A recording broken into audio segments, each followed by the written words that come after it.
All right. Now, we're going to say that everyone in this particular course has already gone through arbitration, and you have what they call an arbitration award.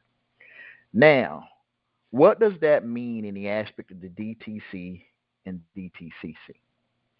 Well, let me kind of show you. Let's see here. I'm going to queue up my documents. And again, I'm going to be referring to various different documents for conveyances. First thing I'm going to start with is what we call a statement of account, because this statement of account can definitely be put into a perspective where it can be used in a certain capacity. So let's go here. Now we're going to share our screen, which should be prompting right about now. All right. Screen is going to be shared. Now, you guys should be seeing on your screen at the top of the screen where it says Statement of Account. And you should see in red font DTCC. You should see Statement of Account, and at the top of the page, it should be saying DTCC. And just from, I want to just make sure that, if you guys can see my screen, then definitely just, give me a thumbs up inside the Bitrix. I mean, not the Bitrix, but inside of the actual course, thumbs up that you can actually see my screen. You should be seeing right now the statement of account where it says DTCC. If you can see my screen, then this is what we're going to start out with. There's going to be two bills of exchanges. One bill of exchange is going to be used by the DTCC, and the other is going to be used by the DTC. Is there anyone in this particular genre that knows the difference between the two, the DTC and the DTCC? Is there anyone who knows the difference? And if you do, I'm going to everybody's unmuted. Who want to take a stab at knowing the difference between the DTC and DTCC? Who knows the difference? DTC. One is a clearing corporation, and one is depository. One is a trust or a clearing corporation. I know that. Okay. All right. So think about the DTCC as the clearing corporation, and the DTCC is depository trust corporation.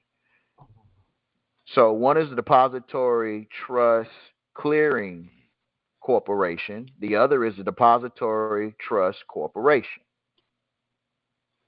So when we talk about the DTCC, this is the depository clearing corporation. Yeah, right. That's what they get out. Okay. The DTC is the depository trust company. Okay.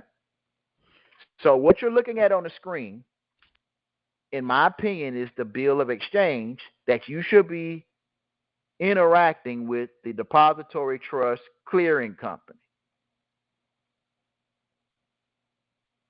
Now, this verbiage can be altered and changed. That's why they're highlighted. These fields can be changed, and they will be changed just depending upon what they're being used for and by for whom and for what. But you want to understand that both of these systems, in my opinion, to get the best results, at least the best results that we've ever realized with these LEIs, is that one serves in the capacity of the DTCC, and the other that deals directly with the DTCC. Your UCCs, your transmittal letters, and the various different things of that sort will determine how those things will be implemented. For example, if you're technically moving value from the CRIS into an acquisition that is dealing with some sort of institution, it's a good idea to know which one deals with the DTCC, because this is the bill of exchange here in the actual specimen format. And then there's instructions here And then you have the certified proof of funds, the CRIS debit account, and then you have a bill of exchange here. Now, this one here is what you use in the DTC, in my opinion.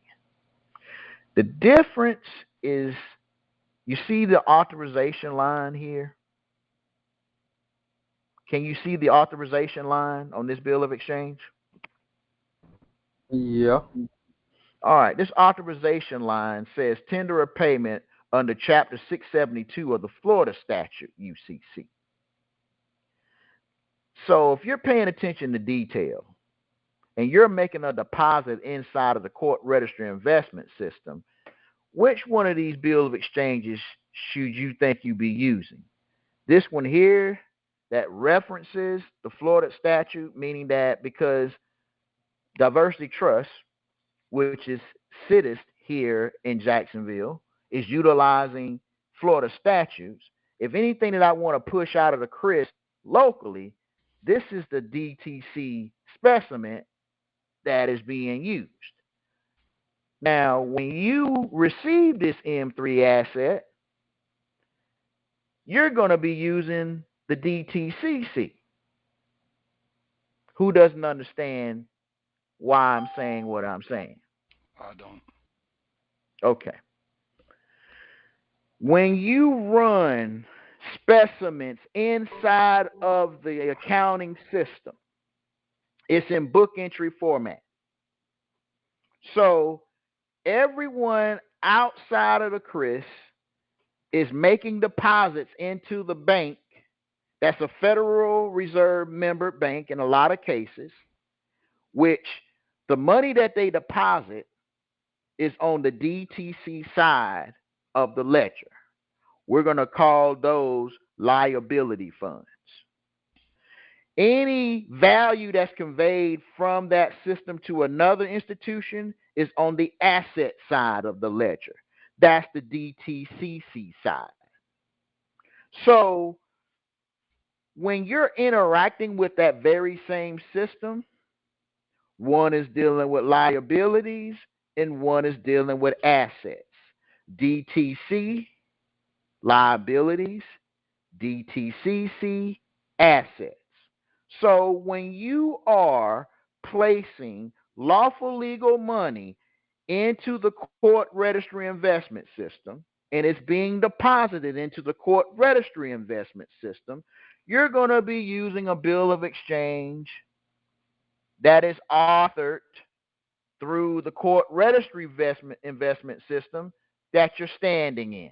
That's why you have this authorization line. This is how this instrument is being routed. It's being routed through not ABA routing numbers, but under Chapter 672 of the Florida Statute UCC.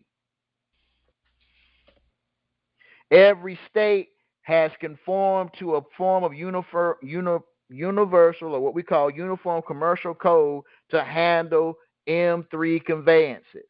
And this just happens to be the statute that I've chosen to use to deposit this value into the CRIS. In your state, you may have an equivalent statute. So this type of specimen, in my opinion, should be one that you're using to interact with the courts. Do you see any type of account numbers on this specimen that is represented by an ABA routing number? At the bottom, there's some sort of. At the bottom, there's my social security number, which is not an ABA routing number, and that is the species number that's on the back of the social security card. That's why it begins with a letter. I don't see any routing numbers or anything. If you're staring at the specimen that I'm looking at, and I'm highlighting it right here, I just highlighted in yellow, that is a social security number and the number off the back of the social security card. That is not an ABA routing number.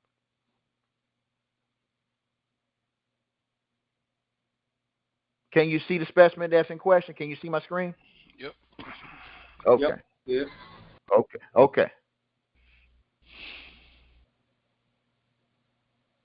Now, there is that type of tracking on here. It's just written in a different format. Is that Want in me to show you? the barcodes? There you go. It's in a barcode. It's also in a QR code. Those barcodes and QR codes mean it has to be physically what? It got to be scanned. There you go. And if it's got to be scanned, then that means somebody's going to have human intervention to do this, not put a stamp on it and deposit into an account. Are we clear? Right. So there is no ABA routing numbers placed on this for a deposit. Are we clear? Mm-hmm. And you say 80 routing numbers, what that stand for? American Banking Association. Okay. Do I need to know what the ABA routing number is to route this? Yes, I do. Because if I'm the fiduciary and the banker, I need to know where all the bones are buried. So the ABA routing number is 701-000-301. I have to know it because if I need to place value on the asset side or the liability side, I got to know what is what. So riddle me this, Batman. If I put a value on this and put it in the CRIS, am I creating asset funds or liability funds? Liability funds using the DTC, right? I'm creating asset funds. But I thought you say the DTC deal with liability. CRIS, so I'm putting it inside of the CRIS. So the CRIS is going to determine whether it's going to be liability or asset by the person who's going to be using the value. When I place it inside the CRIS, I need to know exactly where it's going to be routed, both publicly and privately. That's why you have this written in the format where it can be understood and articulated by the fiduciary, and you also have another tracking number if it ends up on the other ledger. Here, what's the biggest thing? How is this specimen endorsed?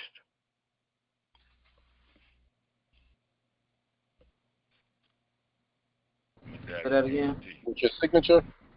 With a signature medallion guarantee. What is a signature medallion guarantee? Somebody look that up and tell me what Google and Investopedia, and if you got Chat GPT, put what is a signature medallion guarantee and read it to the class.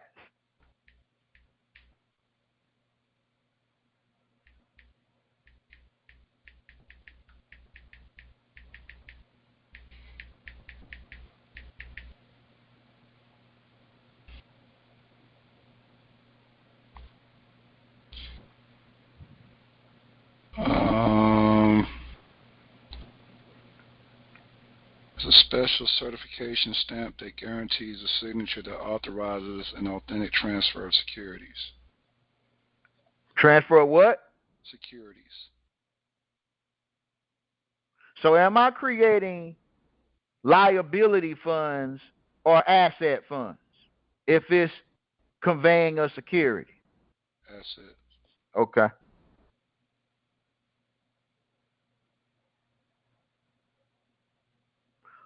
Type in, if you're looking in Chat GPT, who can endorse a signature medallion guarantee?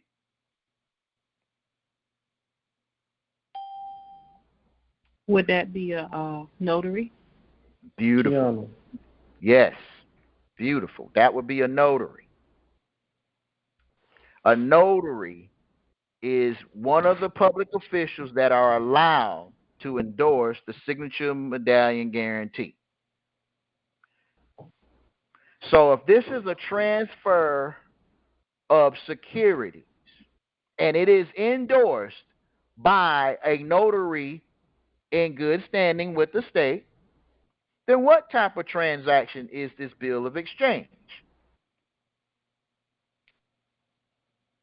Private.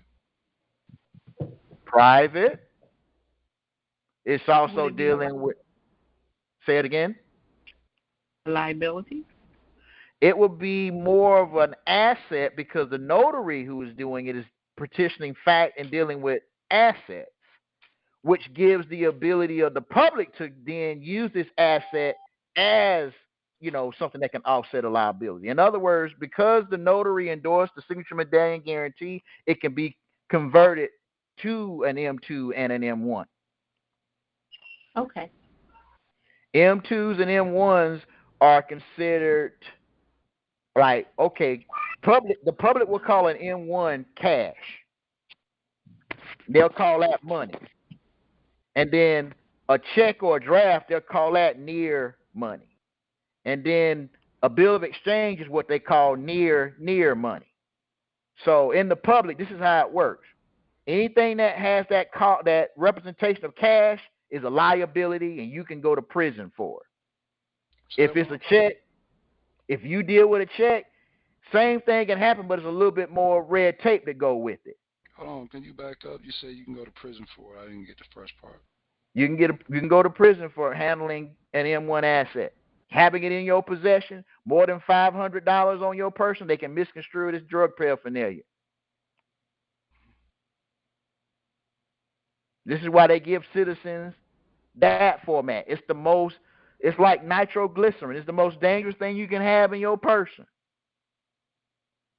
That's why they have rules on governing it. Everyone that's in the federal penitentiary for drug charges, they're being charged with intrastate and interstate commerce violations because the drugs that were being sold, you didn't have a license to do so. You're violating intrastate and interstate commerce. Because if you want to sell drugs, they say get a license, pay your taxes, be on the right side of it, so we all can make money. You're going against the grain. You ain't filling out no CTRs on them kilos you're getting off the boat. What are you doing? Sounds crazy, but they have an entire system that governs liability funds and asset funds. This is an asset. This is an asset that's categorized as an M3 asset, and it's certain fundamentals that you want to have on it. I pointed out the authorization line. There's also United States Code Title 31, Section 5118, Section 2, subsection D. Everywhere where you see on this instrument where it says ARS, that's Arizona revision statutes. So you're supposed to convert those Arizona revision statutes under UCC to your local state where it can be tendered. What I purposely go ahead. What code was that you mentioned? U.S. Code 30 was that 31? Title 31. 5818. I see it. Okay. Right. Right up here. Now, those that I just highlighted, these are statutes that have already been substantiated in the public. Now, it's your job to be smarter than the average bear. If you tender a bill of exchange, this is Arizona statute. What statute are you in? Well, all of my fiduciaries and myself, we're here in Florida. So I'm using what? Florida statute. How many of you guys are in the state of Florida? Is anyone in here also in the state of Florida? I am. Okay, so if you're in the state of Florida, your specimens will look similar like this, with this type of line that's there. If you're in a different state, like how many folks do we have that's from another state, like Georgia, Chicago, any other state besides Florida? Yeah, Georgia. Georgia. Okay. All right. So where it says tender of payment, say it again. Kentucky. Kentucky. Okay. So you would literally you would use this ARS code in Arizona, and then you would find the equivalent of your state, and you will use that statute on your instrument.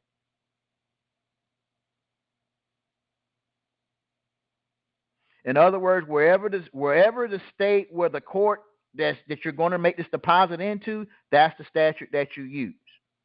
So this type of instrument should be placed in the possession of the custodian of the CRIS. Oh. And if you're going to be making withdrawals out of the CRIS, this type of bill of exchange is what you use to move what's in the CRIS to another institution. Now let's look at this bill of exchange. It has the place of drawing, which will have the city and state. It'll have tenor, which is, when they have to withdraw this stuff out. After 3 days, you record a bank is default. You'll have the name, paid to the order of, the amount. Then you'll have something that's saying drawn from the estate, public U.S. international bank account, either going to be a social security number or some other number. Transfer of funds from drawee's bank checking account to drawee's bank debit card account by order of executor owner over this United States Public Treasury dash individual bank. What does it say on the bottom of this instrument right here in this line that you can see my cursor underneath it? Start with the word this. This American International Bill of Exchange is per H.R. 1491 and 1492 and per the Unicatrel Convention. So this is governed under the Hague Convention. Must have that on there so that way they don't get it, misconstrued. Now, has the drawee's public treasury bank account, United States Treasury Department Public Depository Bank, which is at 1500 Pennsylvania Avenue under Washington, D.C. territory. The drawer is going to be the person who's the executor on the estate. Location is going to be the cities. What does it have? What's the banker's acceptance that's being used? What does that say? Say it one more time. The banker's acceptance that's being used on this bill of exchange. Was that good as avail? Good as avail. Good as avail without recourse. There you go. What does that mean? I mean, it's open book test. Look it up. Don't guess.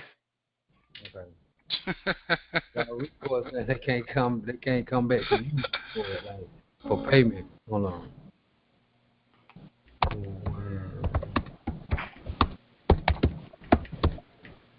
Recourse. The recourse. Hold on.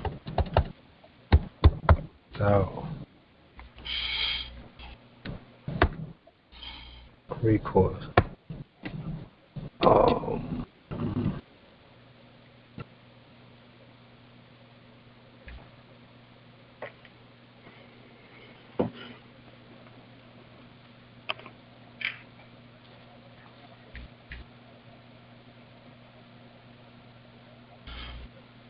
So without recourse means that one party cannot obtain a judgment against or reimburse from or defaulting or opposing party in a financial transaction. What does good as avail mean? And good as avail. Good is covered. Say that again. Good is covered. Okay. To Literally. Of, to be of use and benefit or advantage. There you go. You want to understand that when you place this banker's acceptance on this species, you're giving very clear instructions on who is liable and who is not. The reason why there's no liability with this, on this specimen, do you see any ABA routing numbers listed on this specimen? No. Okay, so we're clear. The instrument that puts it into the CRIS, no ABA routing number, but you need to know it because you're the what? You're the banker, and you need to know where all the bones are buried.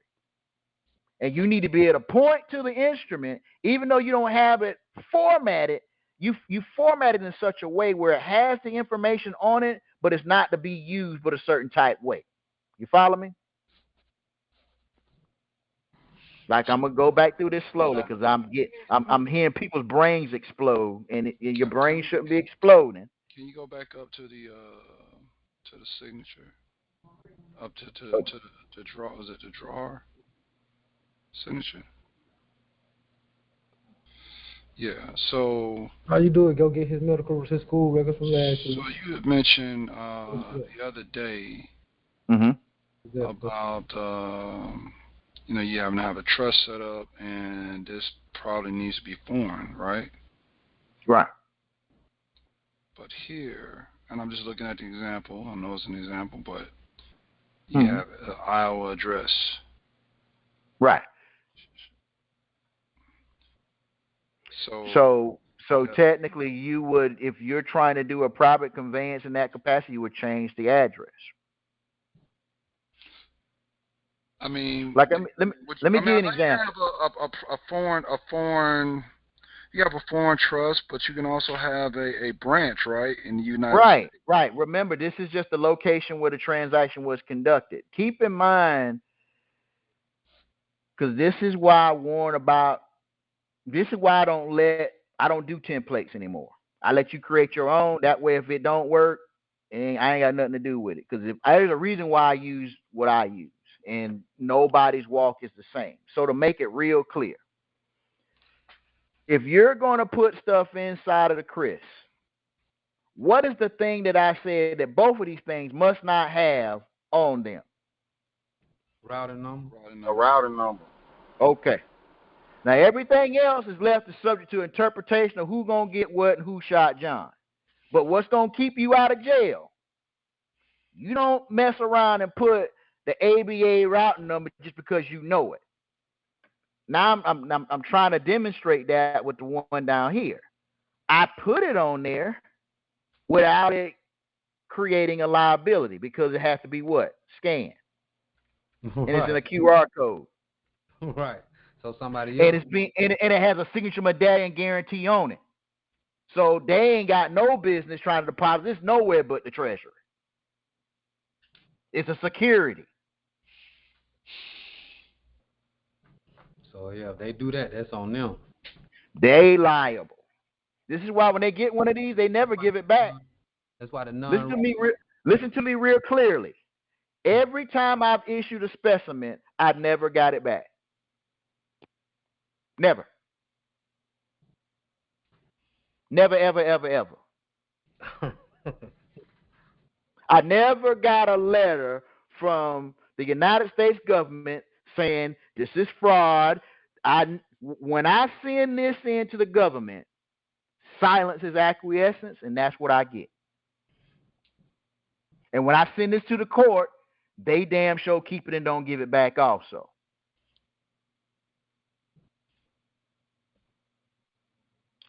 There's a reason.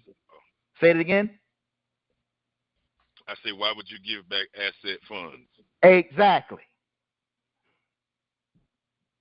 A lot of people, because they're used to dealing with liabilities, this is what I'm saying about notaries. Your job is to create the specimen, endorse the specimen, and give it to competent fiduciaries. Who are you giving this to?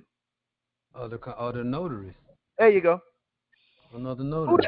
Who that notary gonna get this to? Another notary. Okay. It's gonna stay within. It's gonna stay in the commercial registry. It never Okay. leaves. Okay. It's going from court to court. Okay. Depending on the jurisdiction you're in. From exactly. And all those notaries insurance or all their insurance is attached to it everywhere it goes. Right. So do you understand that when people fail to read the fine print, they just freestyling. They just going to my seminar. They going to my mentor seminar. They going to somebody down the street seminar. Then they go out there and commingle. Then it's everybody's fault. Then they on YouTube talking about how everybody is doing this, that, and the third. You see how this stuff go? They trying to use private remedy in the public. Two don't mix. They don't. Because this is a form that's bad by substance coming out of the private realm. Right. Now, this is the one that I would use to put it inside the Chris. This is the one that I would use to take it out the Chris. What part of this is confusing? I'm just trying to wrap my head around that. I had it backwards because I thought that this is what put it in and the other one took it out. Listen to how I'm saying it. I said this is what I would use. I'm not saying it's the only way because what you're thinking is right. I'm saying this is how I am moving. Let me explain why I'm moving this way. You got a social security number, right? Right. Well, I got no problems telling you that's mine because the last person who used it ended up in prison. So feel free if you want to use this number, the repercussions from it. Let me explain. This number that's on this specimen is tied to this UCC number right there that I'm highlighting. That's a UCC number. This was filed to protect that only authorized users can use this, place this, and have any affiliation with it. Oh, so if you're not authorized to even be dealing with this, you had to come by this by my hand. So when we do arbitration, the bond that's associated with this M3 asset has already been established on this UCC and vetted. It's just every year I come up with like a new checkbook, I come up with a new specimen to keep it fresh and not go stale. And there's certain things I do to my instruments that I don't tell nobody just in case somebody getting ideas think they got all the sense too.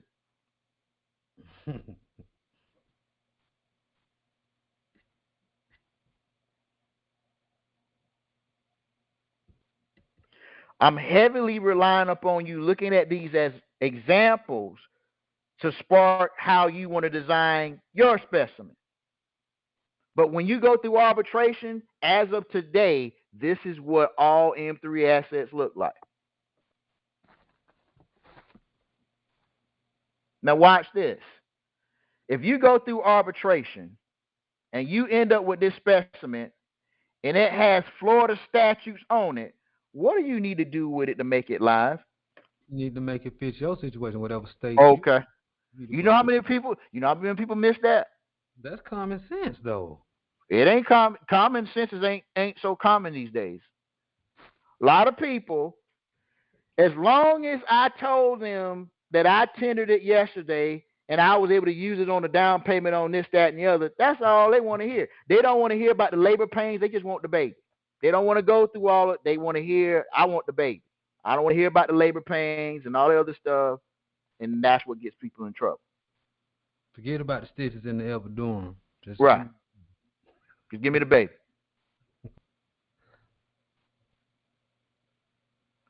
So there's a reason why I do the things that I do with my specimens, because as an arbitrator, I'm using my indemnity bond to indemnify the case that's in question. I don't know you guys from a can of paint, to be honest with you. I'm just going to keep it 100.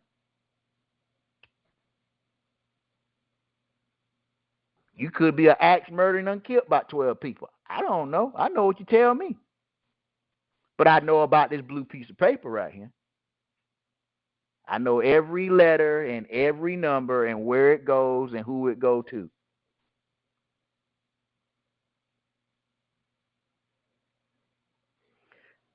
So when we do arbitration, the end result of the award is this specimen. This is what you look like inside of the Chris. This barcode, this routing number and account number, and this account number. One is used for a debit, the other is used as a credit. Okay, so this number. Is that the LEI? This is GLEI right here. Oh, okay.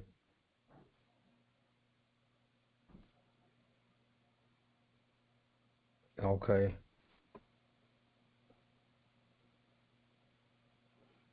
See, there's some synergy between this number, this account number, this account number, this account number, this UCC number. Right. This is a tracking. See, you have your own tracking system. So in each one representing the debit and the credit? Each one of those I can't tell you which one is which without knowing what you're talking about. But to make it simple, I'm going to say you need to call what you put in the DTC. a debit, and what you put in the DTCC a credit.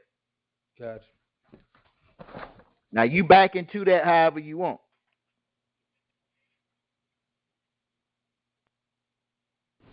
Can you repeat that one more time?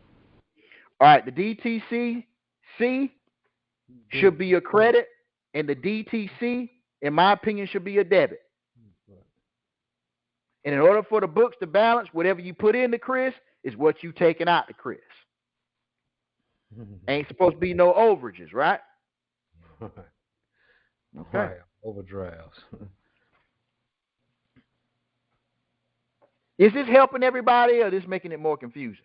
No, it's actually lining it up pretty good, so it's kind of like Helping. your assets. Okay. I see what you're saying. Good. Debit, DTCC credit. I got a now, question. Go ahead. Oh, go ahead. Go ahead and ask your question. I was just gonna. And when it comes to the QSIP, how does that come into play as far as being able to control that in the public? All right. So here's what your QSIP gonna look like. You see all this information that's on both these bill of exchanges. You're gonna have an LEI that binds both of these together, and your QSIP is gonna represent all this value.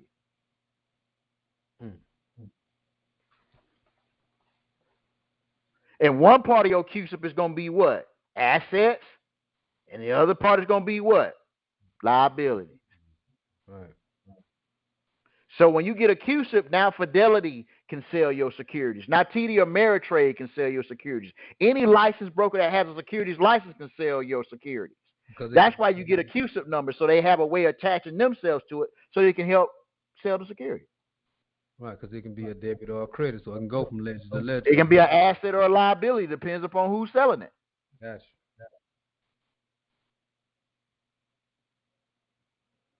So that's where the QSIP number comes in.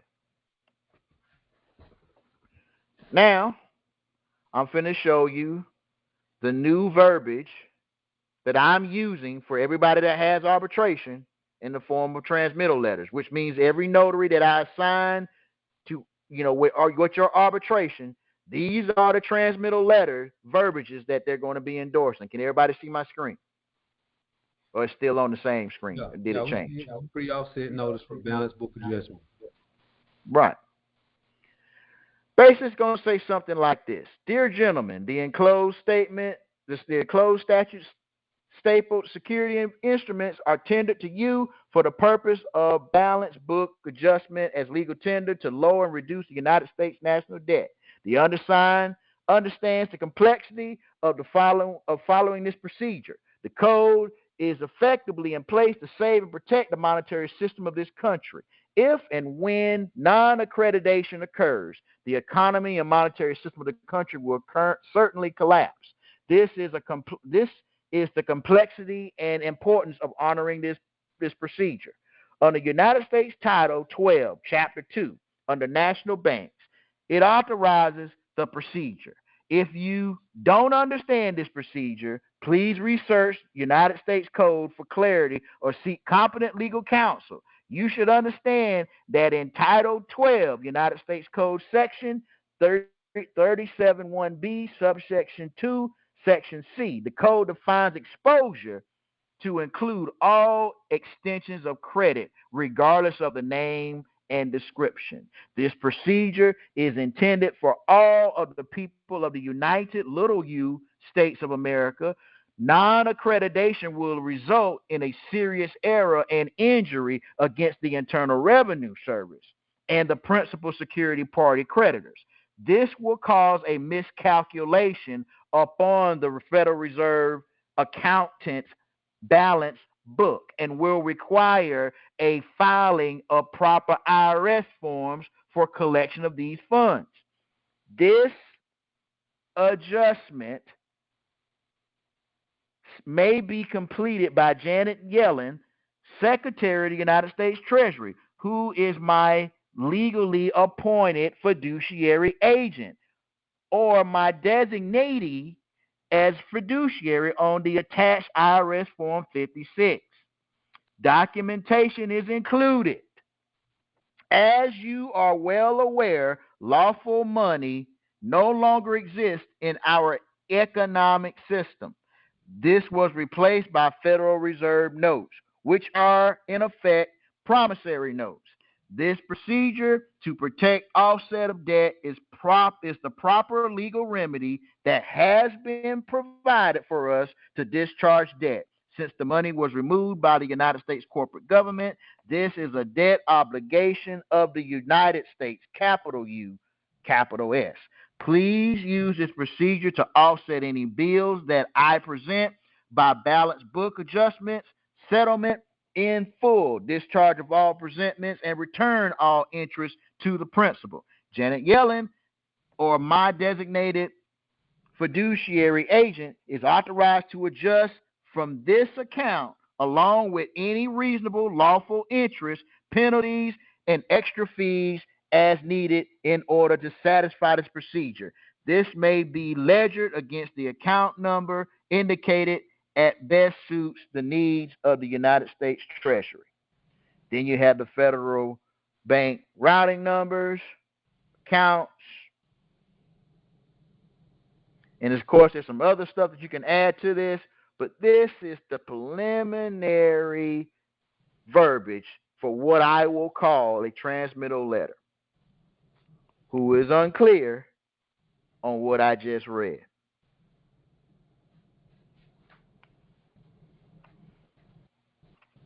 That's just laying the law on how the transmittal is supposed to take place. How it's supposed to go by just now your transmittal letter you can take. If you've already gone through arbitration, you've already graduated to the other Bitric space, and you are moving these assets, this is the type of transmittal letter that's going to go on the top of your sandwich. It'll be this letter, your UCC1s, your UCC3s, your UCC5. Then you'll be able to draw off of all that information a letter of credit, and then that letter of credit will include verbiage for a money transmitter bond. Who does not understand what I just explained? Quick question. I know this is just a letter, but is it safer to not even include those routing numbers in the letter? Yes, that would be a good idea. I just attached them for reference purposes. So I would put reference purposes at the top of it. Actually, I leave these reference numbers on here, so when I start using my software, I already got a reference point, and what I don't use, I erase. So this is like a template placeholder for me. So when I'm dealing with different trust accounts, I know which way to route them. I know that when you got an H in front of your number, that's Chicago. If you got a G, you got a G, dash, G is Chicago, H is St. Louis, Atlanta is F. So when I know what I'm dealing with, I know how to find you inside of the DTC. So I leave that as part of this transmittal, and then once I find you in the DTC, I replace this with your DTC findings. So there's a whole section right where you see this Federal Reserve Bank routing number where I have DTC coordinates. Some of you guys will be dealing with DTC coordinates when you're fully operating with Cockpit and Banking in the Box and this, that, and the third.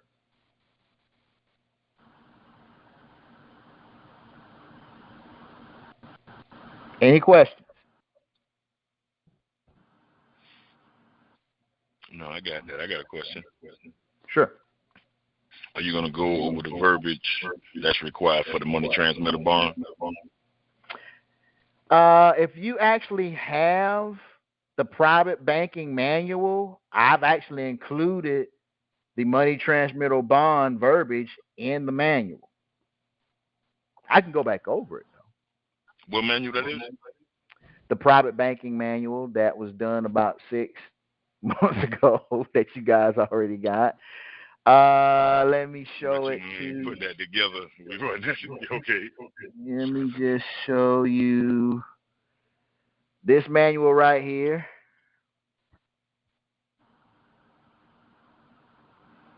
And when you go down to right here's the bill of exchange. That's an example of it. Here's the money transmittal bond right here.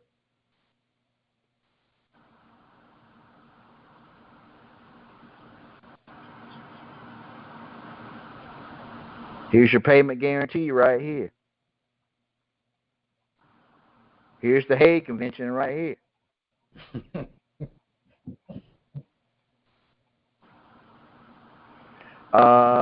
What else you gonna need? It's got UCCs in there, CTRs. Yeah, you already got all this stuff. Right, but there's a bill of exchange right there. I've already put it together. I'm giving you the remix. That's all. That's what we need. Giving you the remix. There's a CTR.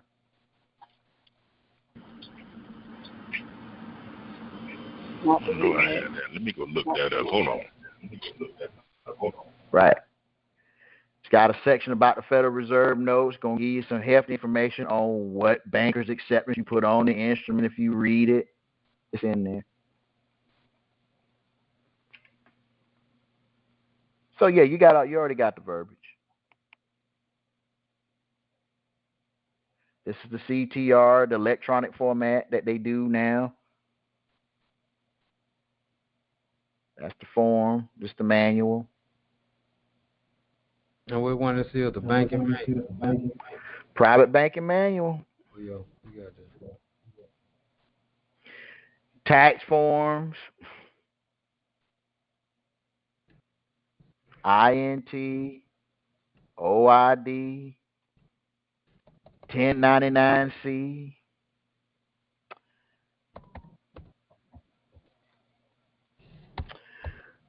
Let me show you.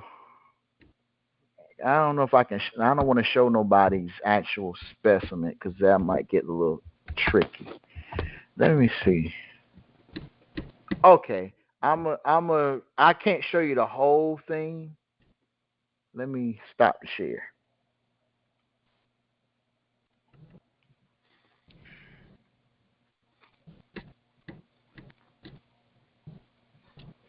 I'm gonna pull a case syllabus.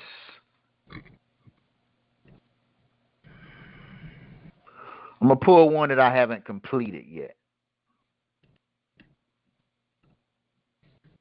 This is what your case now look like. Now this is I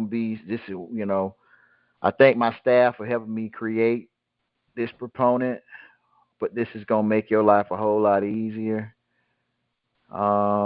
Your cases now look like this.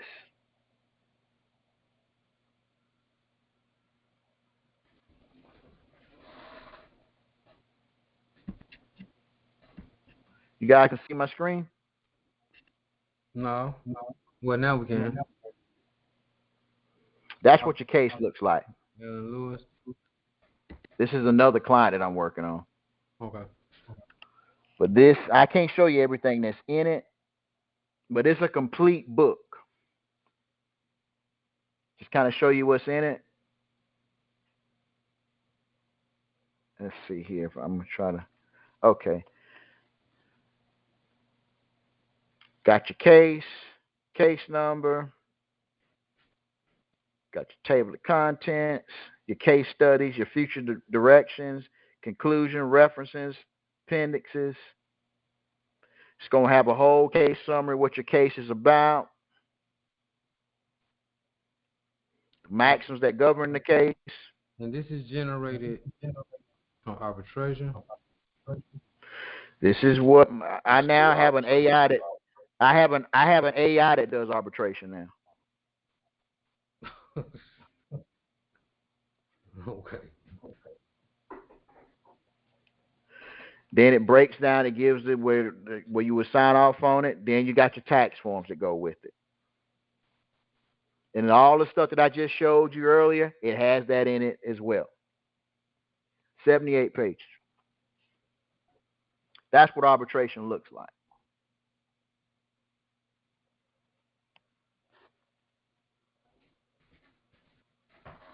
So understanding how these things work makes it easier for you to utilize that proponent. How many of you guys, is there anyone that actually went back over the class we did last night in this class? You put it in the Beatrix? Oh, yes, it's been in the Beatrix all night, all evening.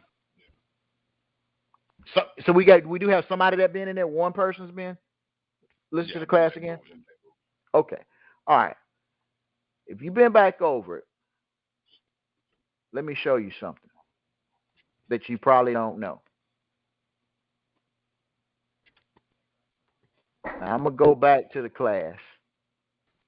You guys see my Beatrix, right? Right. Now, when you go back to the arbitration syllabus. Okay, you still see the okay. So let me change it. You still see the arbitration syllabus, then I need to change it. So let's go to full. Let's go to entire. Stop that, and let's go to here and here. Well, you're gonna go entire screen right there. Okay. Now you see my entire screen. Now we're gonna go into. You see my Beatrix, right? Yes. All right. Now, when you see the Beatrix, I'm going to go back to the class that I posted last night, which is this class right here.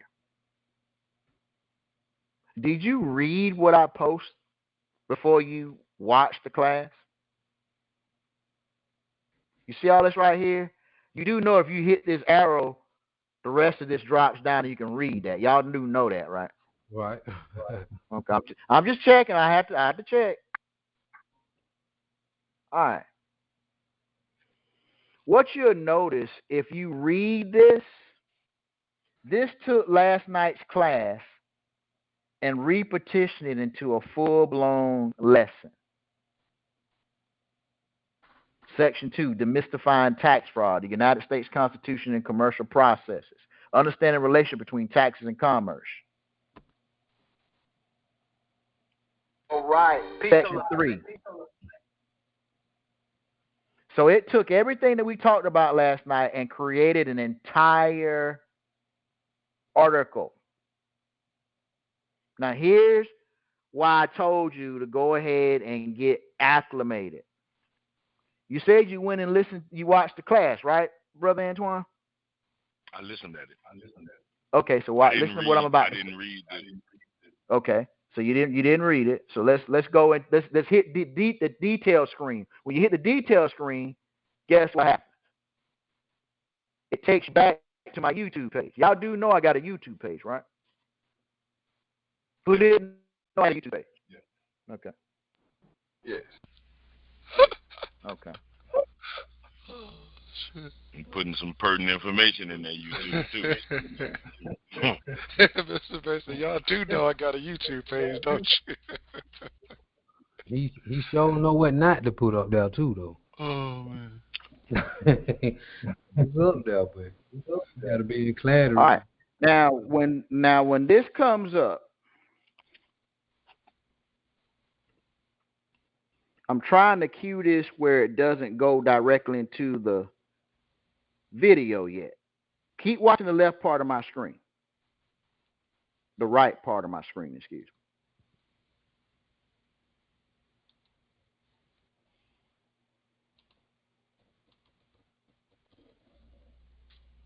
me.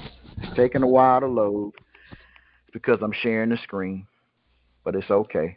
Just bear with me, because if you keep watching it, you're going to see something and learn something. Now, this is for everybody who didn't catch the class last night, and you trying to figure out, dang, what are you going to be talking about today? What are we going to be doing? What is this all about? Now, if you've already done started playing around, y'all see my screen right there, right? You see that gravity summary?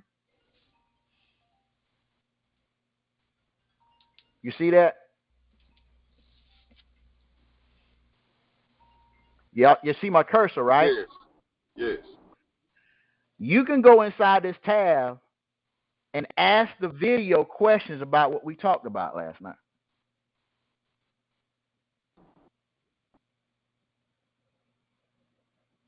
You guys knew you could do that, right? Nah, I didn't know I could do that. Okay.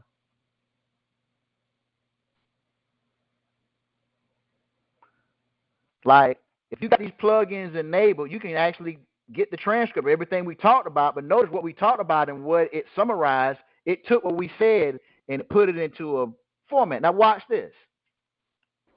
I'm going to hit summarize, right? Let's see what it does. Let's see if it's going to give us a summary here.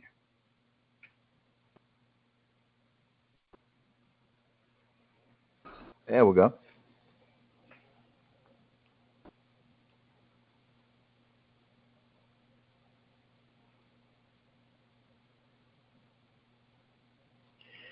Now, remember, the one that I posted, this one here says unlocking financial success, strategies for growth and profitability. This is what I posted.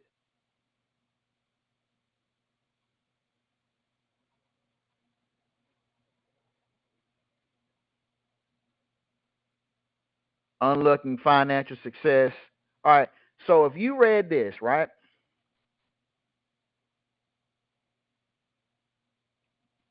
I'm going to say explain section 1. Section 1 deals with what? Understanding current expected credit law provisions in the court register investment system. I'm going to copy and paste it. I'm going to go right on back because I missed class last night.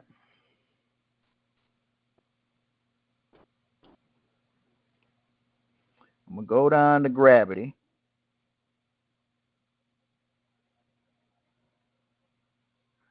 I'm going to go into my questions. All right, I need to refresh this, so let me stop it. Let me refresh this thing.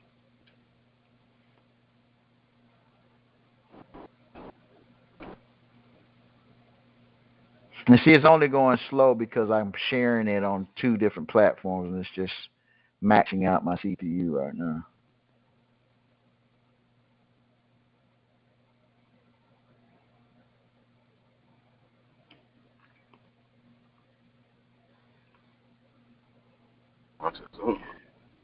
I'm going to go ahead and stop the share because I want to go ahead and get to it.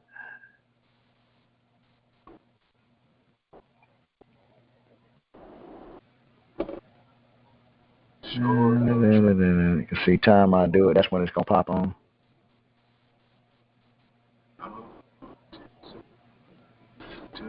Yeah, go right there. Start. Now we're cooking.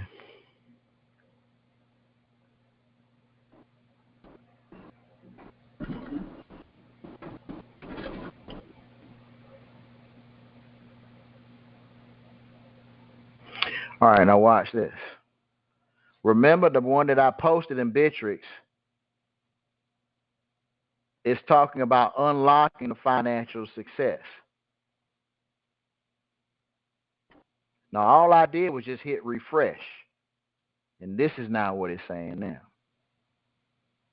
Case in point, without me showing you all, because I'm going to show you the end results, but what I'm trying to demonstrate is every time you refresh the chat, it remixes the verbiage. And it'll keep giving you different renditions of what we talked about last night. And I believe that if you use this in combination with what you already got, it'll help you with being able to understand the asymmetric and symmetric information that is in these lessons. Some people learn by listening.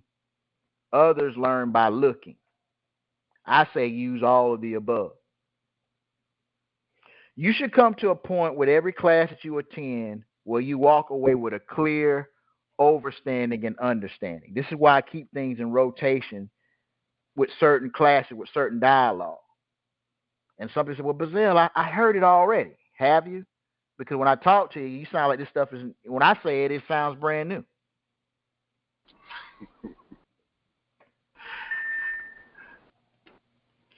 See, these tools are designed to get you into a comfort with the information. Once it becomes a part of you, that's where the body's going to go. The body goes where the mind is. We'll just kind of show you what it did. Let's share the screen again. We'll get it on the recording because this is going to be put into the algorithm also. All right, so let's go back to share. Now you're going to see by simply hitting refresh what it did with the original content. The first one was dealing with financial success. Now it's talking about current expected losses and the court-registered investment system, understanding the paradigm shift. I hit refresh, it'll say something else. Case in point, you can get into this algorithm where you can start asking the video questions like you can ask Mr. Bay, which brings us to our next part. If you didn't download any of your documents that you needed off of Apex Capital before class started, those documents are gone. It would be to your best interest that if you already have documents that you've already started using, use them, keep them in a safe place, because in the Bitrix space, after so many days, those documents, they become deleted. Now, of course, I still have them, but they are no longer accessible to everybody that's in the space. The space is being disseminated for new students. So if you're not in the new Banking in the Box platform or the Diversity Trust Limited Bitrix space, I'm going to be sending you invitations to our WTDTA radio space, where all of these classes that you didn't get a chance to get, that you might have missed, will be available. And I'll go ahead and let you know all of these classes aren't free. There's a reason for doing this. If you haven't figured out, having these type of tools makes it extremely easy to absorb information. It also makes it very convenient to just create information out of thin air. I got about 20 new students that are going to be joining us, and these are students that have all come from the YouTube space, wanting to get into training. They're already using the AI tools. I want you to understand that there's going to be a shift between what we're talking about as civil law notaries, compliance officers in training, trustee training. There's going to be a huge paradigm shift, because there's a lot of individuals that we all have, quote unquote, the same information. It's just the way I explain it might be a little bit different than Yusuf, so forth and so on. But to protect the integrity of my estate, I have to put value in its proper place. Now, as long as I was giving the information away for free, no one was really taking advantage of it like I thought. So now if I put a price on it, maybe you'll value it a little more. That's just not a decision that Bazell came up with. This is what the family office said that I need to do.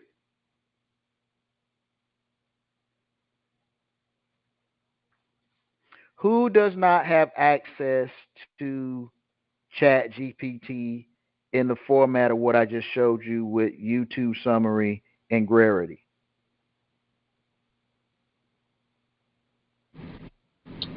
I don't think I have it. Okay. What browser are you using? I'm on my Google. Okay. I would prefer that you use Firefox and opt to use those add-ins in Firefox. One called YouTube Summary. It'll have the same green tab and red icon that you're staring at right now. The other is going to be called Gravity. It should have like a little blue brain icon. I'm gonna see if I can show it to you again. That's it right there. Agrarity summary. These will probably be your two best friends. These should be learning tools. You should be able to go through 3-hour videos in a matter of 2 minutes because you can simply ask it to summarize the video. And then you can go to specific parts of the video that you want to learn about. And then if it sparks your interest, you can create a whole lesson plan and directly interact with it. There's nothing coming up on my screen. You guys can't see my screen? Uh-uh. Let's see here. Yeah, I think they don't want you to see it. Let's see here. My whole screen.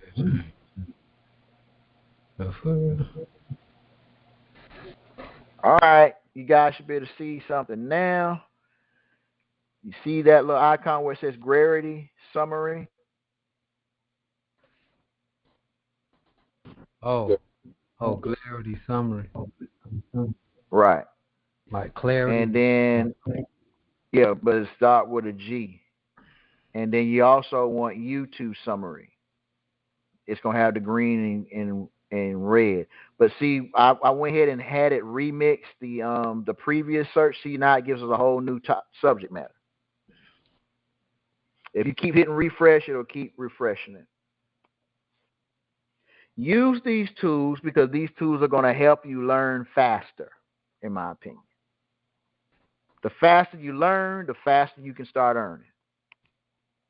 Who in this class has not become a loan officer with Gold Capital and NAC? NAC? North Avenue Capital. Who has not become a broker with both Gold Capital and North Avenue Capital? I haven't. Okay.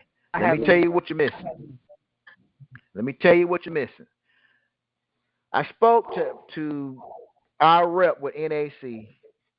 He gave me a cheat sheet on everything we're going to need to get these loans approved. These are the initial documents: business plan, executive summary, finance statements, financial statements. Somebody give me an example of 3 different types of financial statements. P&L, balance sheet, passport. P&L, balance sheet. Okay.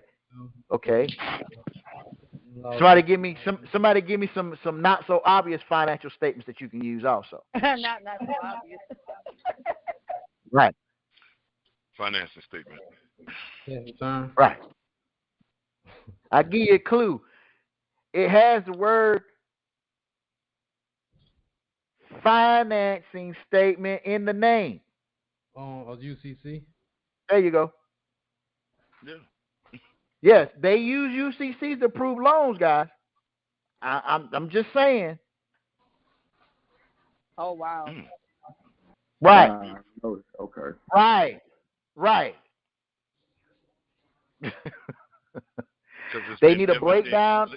Right. It's right there. That's why I asked. He was like, sure, we use UCCs all the time. Like, that's all I need to know. So business plans, executive summaries, financial statements, projection for business, breakdown of sources and uses of funds. What does breakdown of sources and use of funds mean? That's it. Suppliers and what you're buying. Right. Like what you going to do with the money. Like you can't say I want to borrow $1 million. What you going to do with it? And then there's crickets. That ain't going to fly. And if you say it, they got to see the documentation behind it. Get it? Mm-hmm. Just saying it ain't going to work. Let me tell you what you guys are missing. When you toggle on this thing right here where it says USDA eligibility area, like I'm a toggle on it, this is where it takes me to. Here's a map of every place where if a property or project is located, North Avenue Capital can fund. If it ain't on this map, they ain't touching it.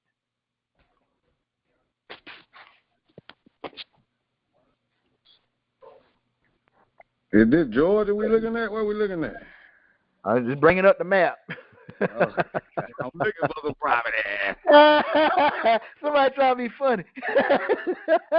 Say, is this Georgia? It's taking a while to populate, bro. Here it go. So everywhere where they have like these little like pinkish areas, that's where they want fun. Mm-hmm. And okay, I do see Atlanta. I see that pink. What you said about the pink? Pink areas, they're not qualified. Oh, they're not qualifying. Okay. Right.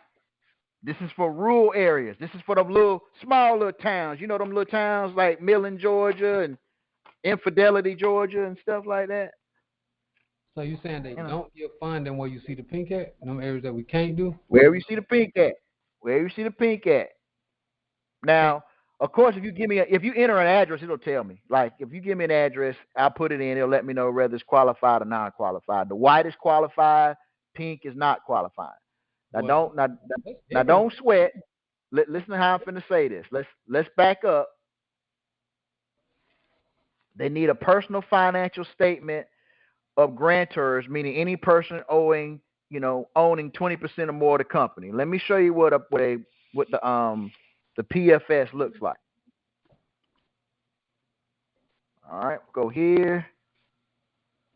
This is the personal financial statement. They want to know your name, address, business address, dependents. Have you ever filed a bankruptcy? Joint statements. You see this right here where it says assets, liabilities, y'all? Mm-hmm. Okay. Out of account. Cash on hand, checking account, saving account, and banks from below, loans, notes receivables, life insurance,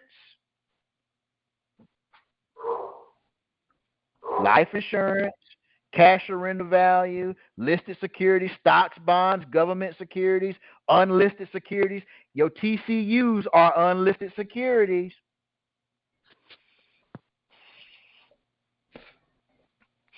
Real estate market value, automobiles, and then you got what? Other assets. And they want you to itemize them. Then you got your liabilities, payments to banks, notes due to others, credit card debt, loans against life insurances, mortgages, real estate, taxes, accounts, bills payables, other liabilities. Then after we get to that, we now come to the income portion of it.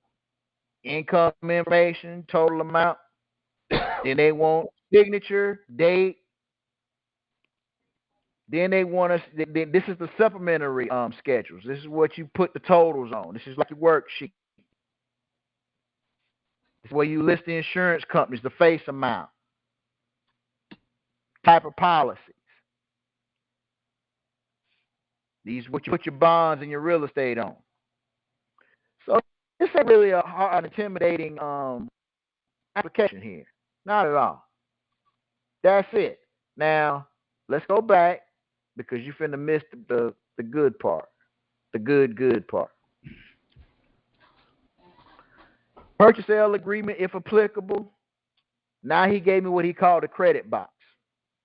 Credit box is telling you what I just showed you, what areas they'll deal with commercial real estate. Property must be USDA eligible. Collateral. We are a senior secured lender dealing with total discounted collateral mix must equal the loan amount. The collateral discounts are 20% discount on real estate, M&E 30% discount. All other assets get 40% discount on receivables and IP, etc. Equity, when they talk about equity, this is what you got to have. Balance sheet must have 10% net worth for existing business and 20% net worth for startups. We regularly do 100% financing, no cash required for existing businesses with strong balance sheet equity.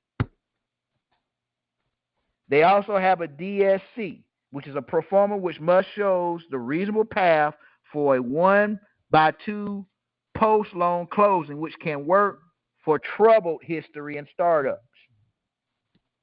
The grantor.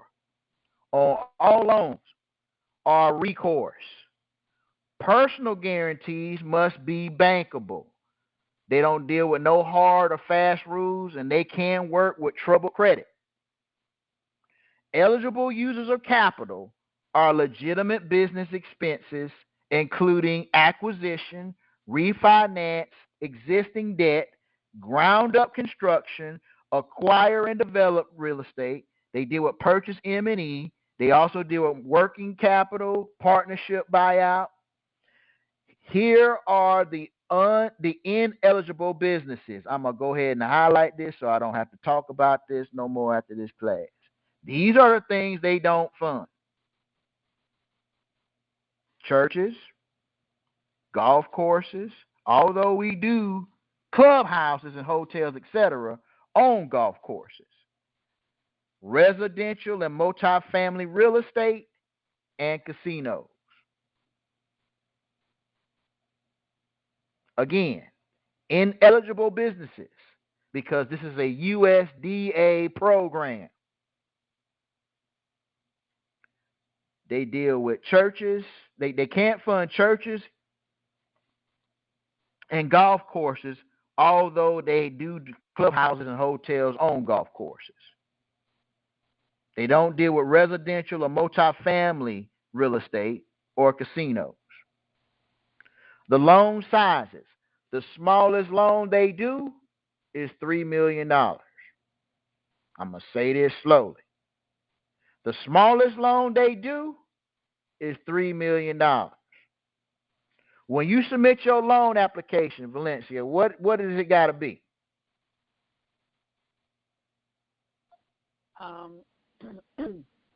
3 million or better. There you go. 3 million to 25 million.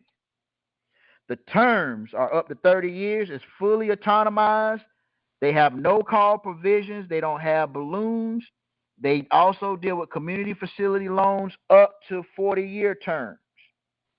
They have fixed rate and quarterly adjusted with WSJ Prime at 1% to 3%. Let's break this down.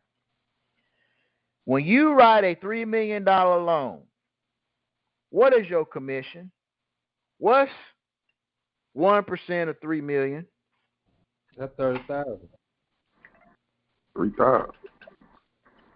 30,000. I mean, yeah, 30,000. 30,000.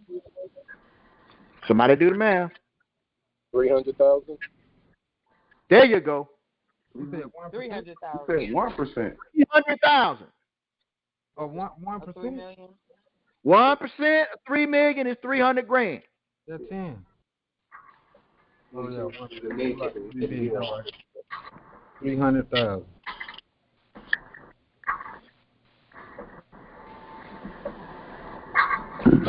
I'm going to say this slowly, y'all.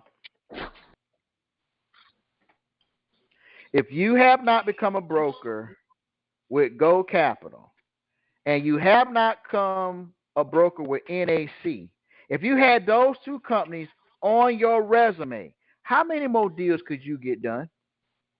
Like whatever you're doing, like you're trying to rally up cash, whatever. If you just had those two entities in your hip pocket that you can pull out like your cell phone and say, these are my strategic partners. I deal with the United States government on USDA lending, and I also do all the stuff that Go Capital does. Don't you think trying to acquire that next endeavor going to get a whole lot easier when you got entities that are already running out front doing these things?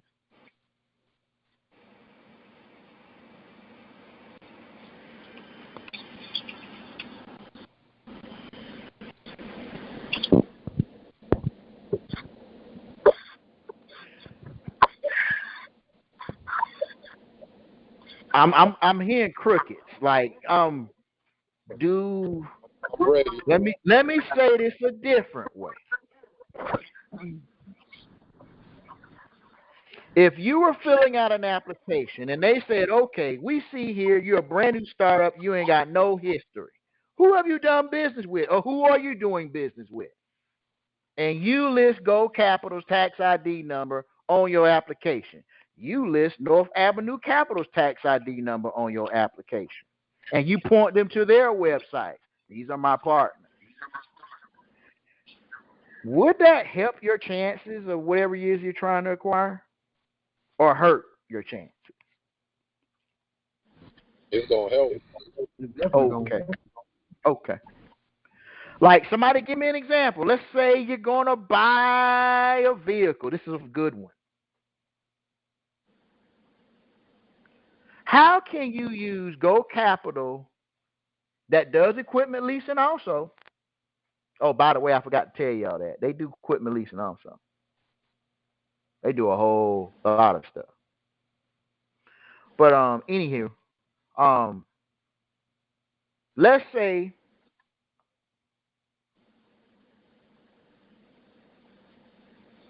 Go Capital says the invoice minimally got to be $25,000, no more than $5 million, and it's got to be used for business purposes.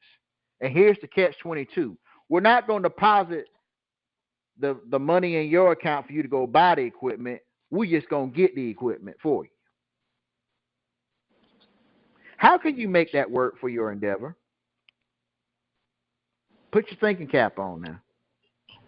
Hold on, say that again. So they get the equipment for you. Right.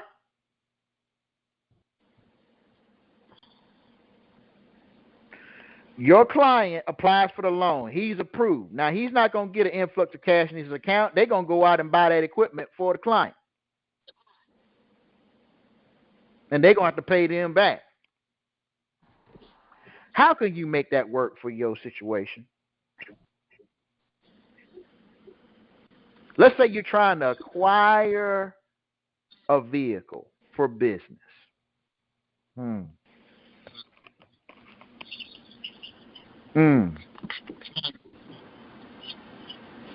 One of the questions I get is, Mr. Bay, how would that look? Like, they don't do auto financing. It's like, right, but they do equipment leasing. So the person who's selling you the vehicle need to make sure it's what? Slated for the business as business equipment. Right. An invoice. Right. Gotcha. Well, Mr. Bay, I need a place to stay. I need this. Okay, I'm going to say this. I didn't think I had to say it, but I'm going to say it. Whoever going to sell you this property need to sell it to you in trust, and it need to be a business expense. And you can call that property business equipment if it's already resurrected.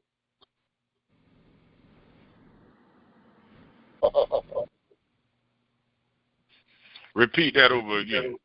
Okay, I'm going to say this again slowly. Someone is selling real estate. You're interested in the real estate. Go Capital and NAC offers equipment, leasing, financing. So you're acquiring this real estate, but you're not going to call it real estate. You're going to call it an office, a commercial office for the headquarters of ... And they're going to send you an invoice, like a purchase sale agreement. They ain't going to put a purchase sale agreement, but listen, let's go back.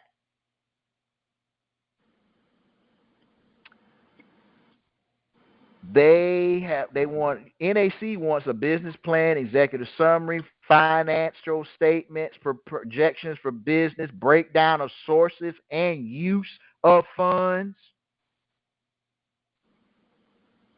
a purchase sale agreement if applicable. So if the person who's going to sell it to you can't give you an invoice, but he got to put it in a purchase sale agreement, you just make sure you word the purchase sale agreement like a what? Invoice, so you can get equipment leasing and financing.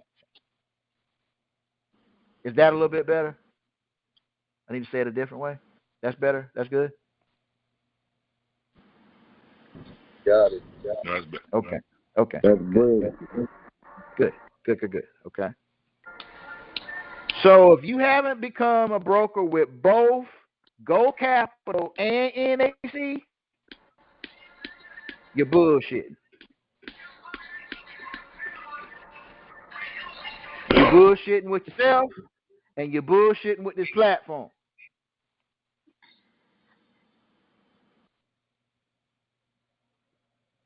Because having both of them under your belt changes the environment of your conversation.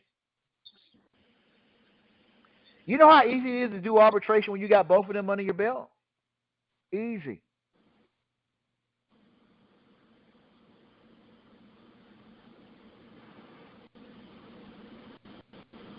What's the minimum loan you can submit to North Avenue Capital? $3 million. $3 million. Okay, so how many people you know can use $3 million? A lot. Okay, let's get real. Let's get strategic. For those of you that are in the trucking industry, listen to me real carefully. If you got somebody that ain't making $1 million in trucking, but they got an MC and DOT number, you need to be having them fill out an application yesterday. Because it doesn't matter whether the application get approved or not. We guarantee to get them approved with an indemnity bond. We just need to see where they're at.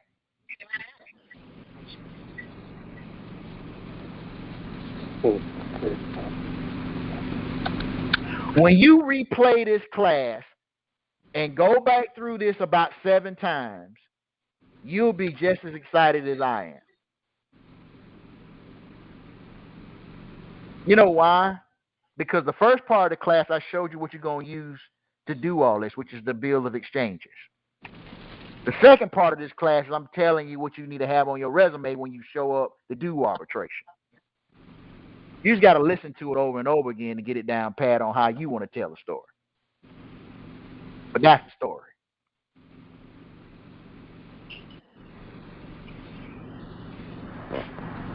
Since that's the story, now I'm going to open up for questions. Who got any questions? And you can do that for yourself, right? As long also for others. Say that one more time. I said you could do this for yourself and others. Right. See, here's the deal. I can't write my loan up, so I have to find another person with Gold Capital to write my loan, but I can write yours. Get it? Okay. Yeah. Okay. Got it.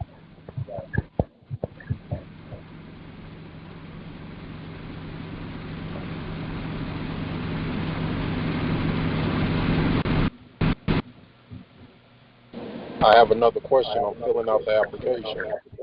I've been stuck. You know, when you go under the broker or Go Capital, filling it out, and do I have a choice when it says put down your company? Do I need to make another company to be a broker? Or no, you can be paid in your straw man. You can be paid in a company if you got one. That's for broker purposes. So I'm going to say unequivocally, I have some loan officers that have gotten very creative with that. So they have actually got Go Capital paying their trust. And then when they go in and do loans, they're doing it as a trust. Oh, it gets real creative at that point. So it just depends upon how creative you're trying to get. Okay. Yeah, I need help with that part. Okay. No worries. No worries. We'll put it together. Any other questions on anything we covered up until this point?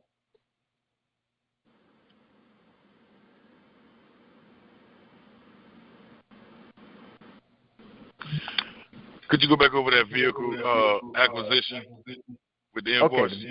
Okay, vehicle acquisition. All right, what you typically want to do is as a notary. So I'm gonna give you the gambit. Everybody that's a notary, if you haven't already, I want you to go to www.gocapital.com. That's capital with a K. And go to their website, like I'm going to show you the website.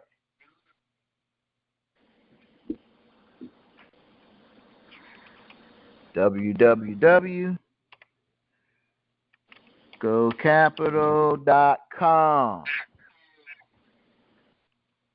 You go to this website right here. I don't know if you guys still see my screen. Is it still sharing the screen?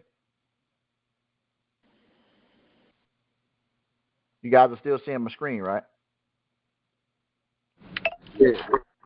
All right. Go to this. You're going to come to the link where it says broker. Toggle on that. It's going to say register now. You go to that registration.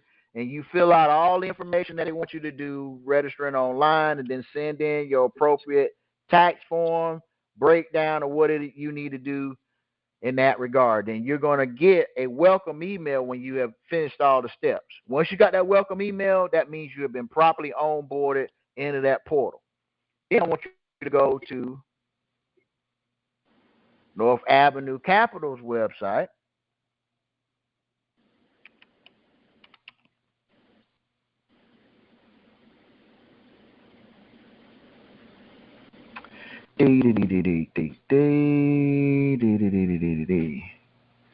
North Avenue Capital, and basically do the exact same thing in their website. Register as broker. Fill out the contract. That's going to put you in the right state of mind in that regard. North Avenue is going to be this right here.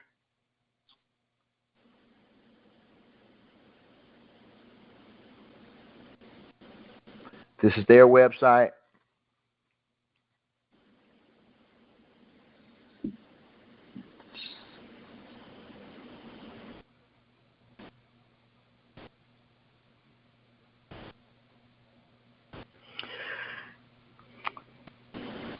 And they got the educational center. They got a broker program. You hit the broker program and follow the instructions to become a broker in that regard.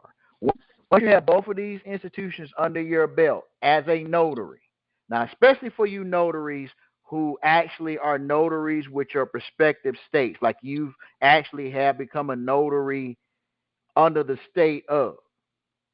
When you have these two entities tied to you, now everything that we talk about in terms of being a compliance officer, being able to guarantee funding and all these things, you're able to do because the agreement that you signed, the broker agreements, they allow room for arbitration. Now, as a notary, this is what you're listening for when somebody fills out an application, because you got one foot in the public, one foot in the private.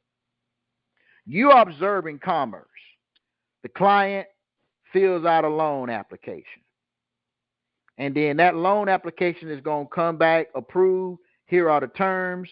Or it's going to say it's approved, tentative, they bring more credit, more financials, blah, blah, blah. You as a notary, it doesn't matter whether they get approved or not. Because of arbitration, you as the notary perform a notarial protest. You provide lawful legal money in whatever form is necessary to provide collateral enhancement, credit enhancement. Actually, this lawful legal money can be used as insurance. It can be used as collateral. It can be used as both. You apply that collateral, that lawful legal money, into a format that guarantees the applicant approval. And that's something that the notary determines. But he or she can only determine that through a notarial arbitration proceeding, which means in arbitration, there has to be at least two notaries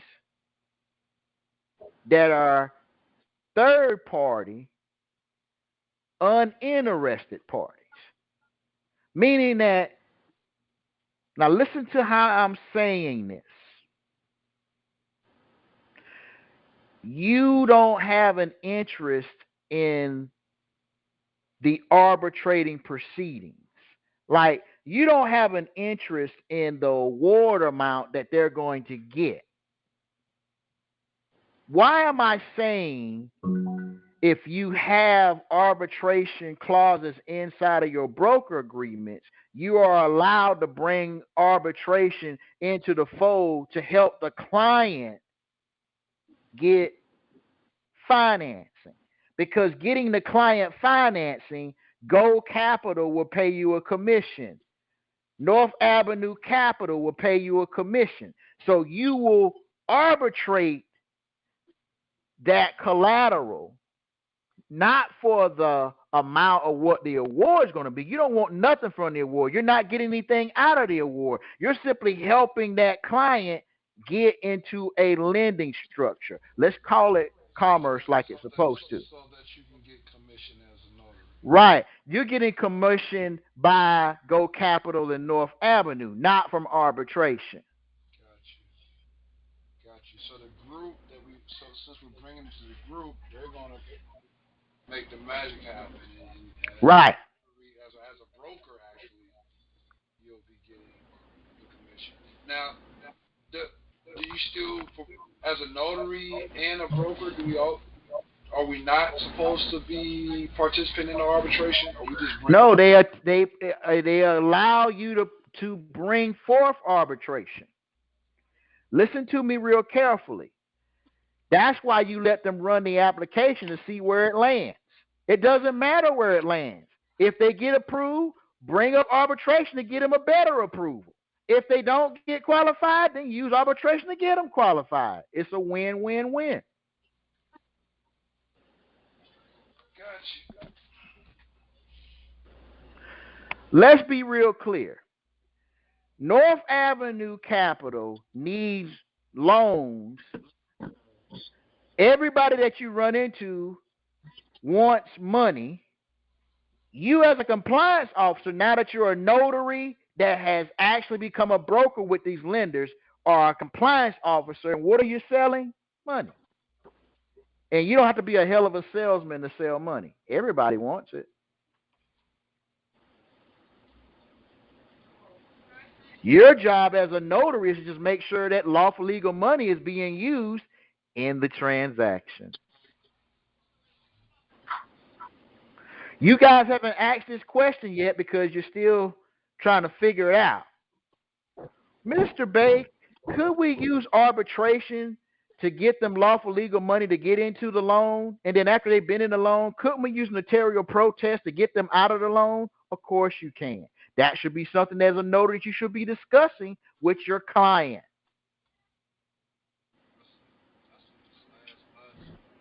Can you repeat that one more time? Okay. You as the notary, you are initiating a notarial presentment, which is going to end with a bill of exchange that's going to be used as credit enhancement, collateral, etc. Once the client gets into a loan with Go Capital and North Avenue Capital, and they have been in that loan for 90 days, you can come back to the drawing board with another arbitration proceeding to pay off the loan. But if you pay off the loan, you should already establish a relationship with Go Capital and North Avenue that once they pay off the loan, they're going to come back to the table for what? More money. Don't make it where, okay, we're going to get them into the loan and get them out, and have a system. I'm going to get you out of this $1 million loan to put you in a $10 million loan. We're going to pay off the $10 million loan and get you into a $100 million loan. See where we're going with this?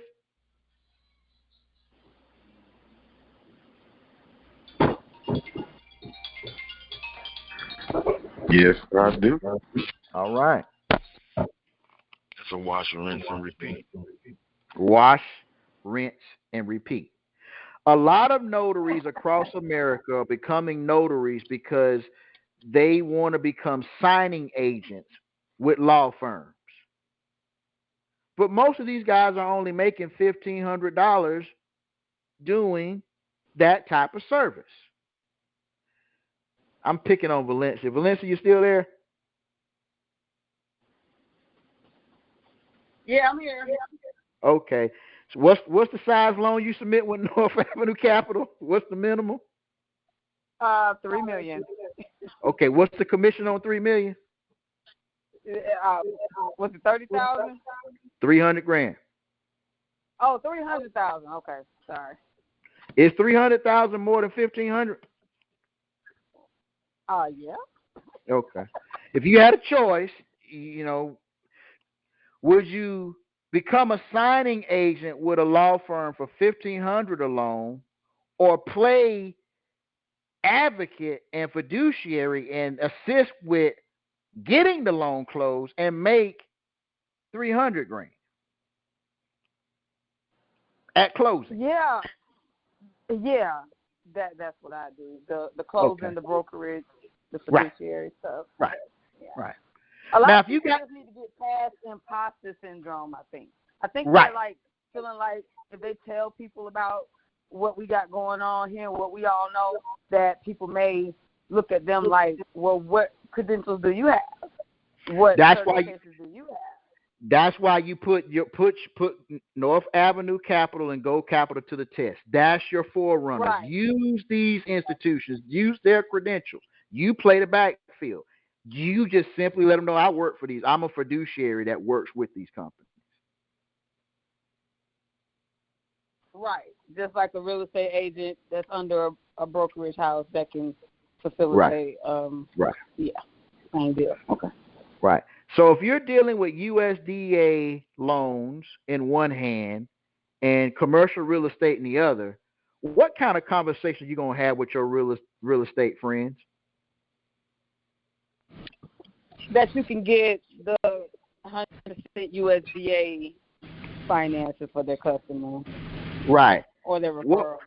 How you get these realtors working for you? Realtors make 7%.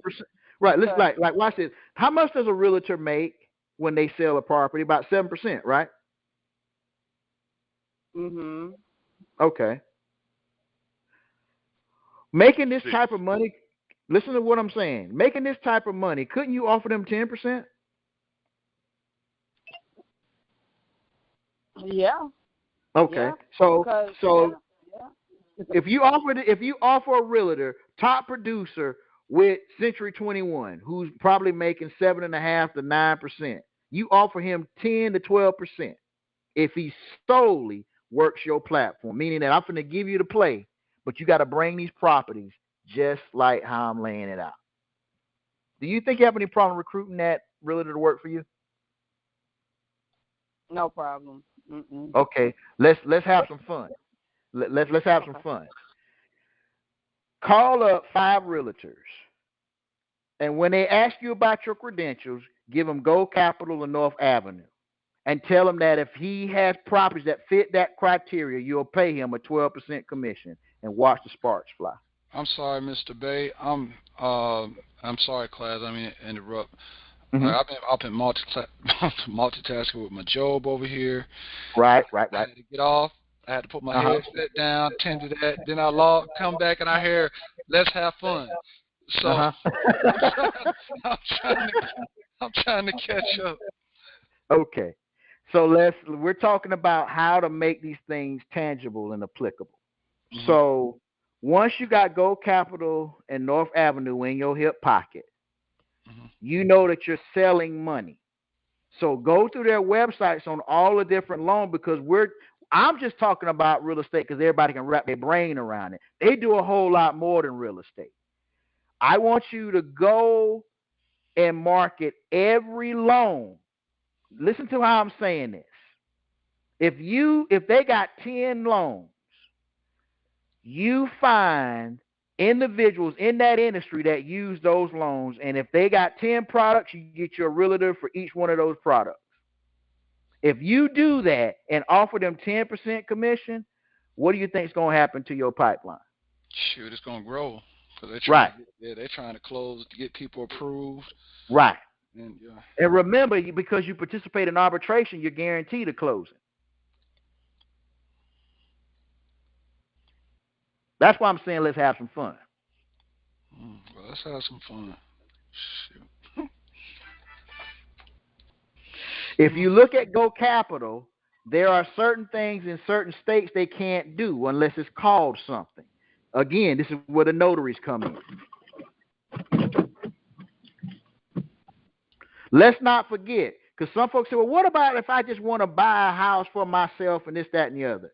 You guys remember my guy that does insurance, right? Mm-hmm. Don Johnson, right? Mm-hmm. Now, Don's gonna kick my butt, and I need my butt kicked because I forgot to tell you guys that I bought a franchise that does credit enhancement and all this stuff that I'm talking about, but it does it all through. They got a panel of counselors. Like, how many of you guys have ever heard of Lexington Law? I have. Okay. I got a company that I bought that actually does all this stuff that I'm talking about. They just do it through consultation. You just pay a fee. They take your documents. They add 200, 300 points to your credit. They get you a private placement account. They get you in the big boy insurance, the whole 9 yards. It's just they don't teach you. They just do it. Now, at the end of this course, I am going to give you access to that website where you simply take your paperwork and tell them what you want, and they will put you into these positions. Now, for those of you that have a regular job, a regular job that you get paid every week, 2 weeks, or bi-monthly or whatever, if you elect to take the paycheck accelerator, it will increase your paycheck by $300 to $500 per pay period instantly. Adding credit to your credit report is a matter of getting your UCCs in place. The program only costs $79 a month, so don't throw your shoe at me. I just forgot to tell you about it. Hey, I had a question or a statement about that. Mm-hmm. So, I don't know, it's probably been a year now. I was trying to boost credit. You know, the idea was to boost credit using that process. Right. And I think I had a conversation with, who was that? Who was the credit people reporting agency? So I had Equifax TransUnion. I had a conversation with them, and they said that in order to report, because I was trying to do it as, you know, well, the question that I asked was, as a company, and I wanted to report credit. Right. How would I do it? You know, they said I would need X amount of like 500 or more accounts in order to report credit to them. Now, is this something totally different from? This is the exact same thing. Let me explain to you what they meant by that. All right. You guys still see my screen, right?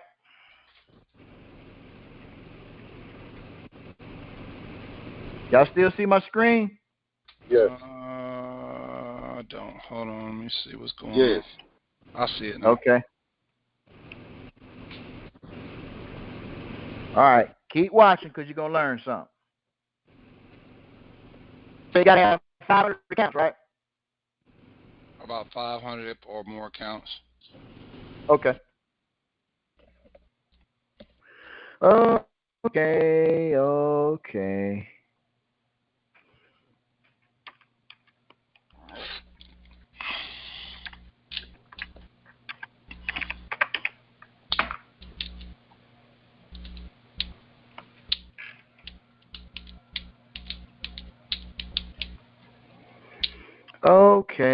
Okay. Let's see. I have about how many accounts in this thing? Okay. That's one record. I'm going to go to the end.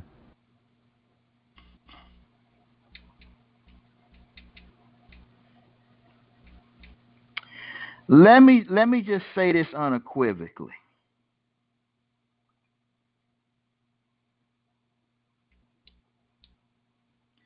If you pull a DTC search on all of your numbers, you're probably going to have way more than 500 accounts. And all you need is one LEI that represents this whole batch of accounts.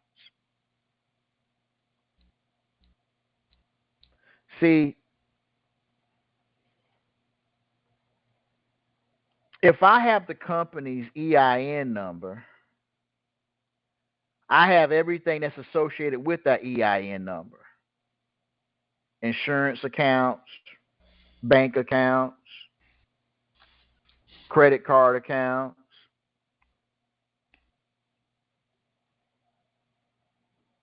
I have every official, every employee. It's not hard to report credit of 500 accounts when you're an institution that has access to hundreds upon thousands of accounts that are affiliated with a LEI. Of course, they don't explain it to you that way because 500 makes you like, I don't have 500. That means you're not a creditor. You're not in that algorithm. You're thinking it's personal accounts. That is not what they're talking about. Well, no, I knew it wasn't like my well, I knew it wasn't personal accounts, but right. But go ahead. I'm sorry, I didn't mean to interrupt. Once you enter in your LEI, all of these accounts will come up, and it'll be over 500. Then you can report credit through a UCC 1, 3, and a 5. Because to report credit, you just need to report it and then put the agency on notice that you've reported it. What you ask for is an onboarding system. That's why they say you got to have 500 accounts to report. Right, onboard, exactly. Right, but you rephrase the question. You just simply need to do a UCC 1, 3, and 5 and report it. How do you report credit? Let me explain, because no one has ever asked me directly, Mr. Bay, how would you report credit?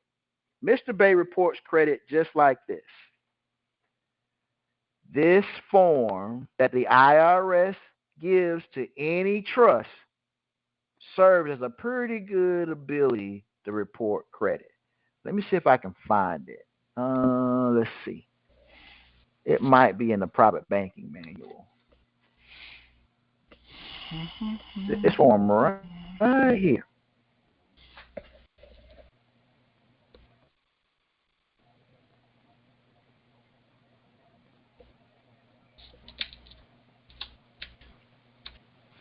What form is this? CTR. All right. Now I reported credit with a CTR. I'm gonna give you quite a few, so you won't let this boggle your mind anymore. You can report credit with a 104. You can report credit with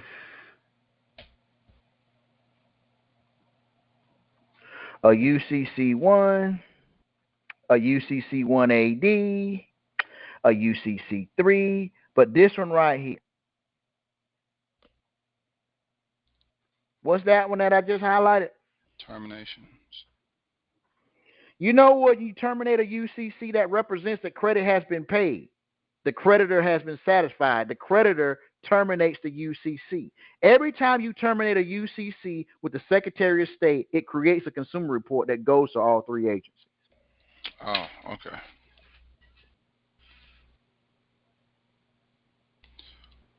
That's how I report credit. Okay, so for onboarding purposes, you went back to the to the DTCC. Right. Okay. So now right. I am a little cross with the personal thing now because you put in your number in there and it pulls up all these right. companies. Right. So how do you use that to onboard? Easy. What is one of the things that notaries can do? Can't notaries administer oaths, affirmations? Mm-hmm. So if you provide that you have acquired access to your DTC file that has over 500 different accounts associated with said social, and you get an affidavit signed by a notary, won't that stand up in court? Every day. Okay, I'm just checking.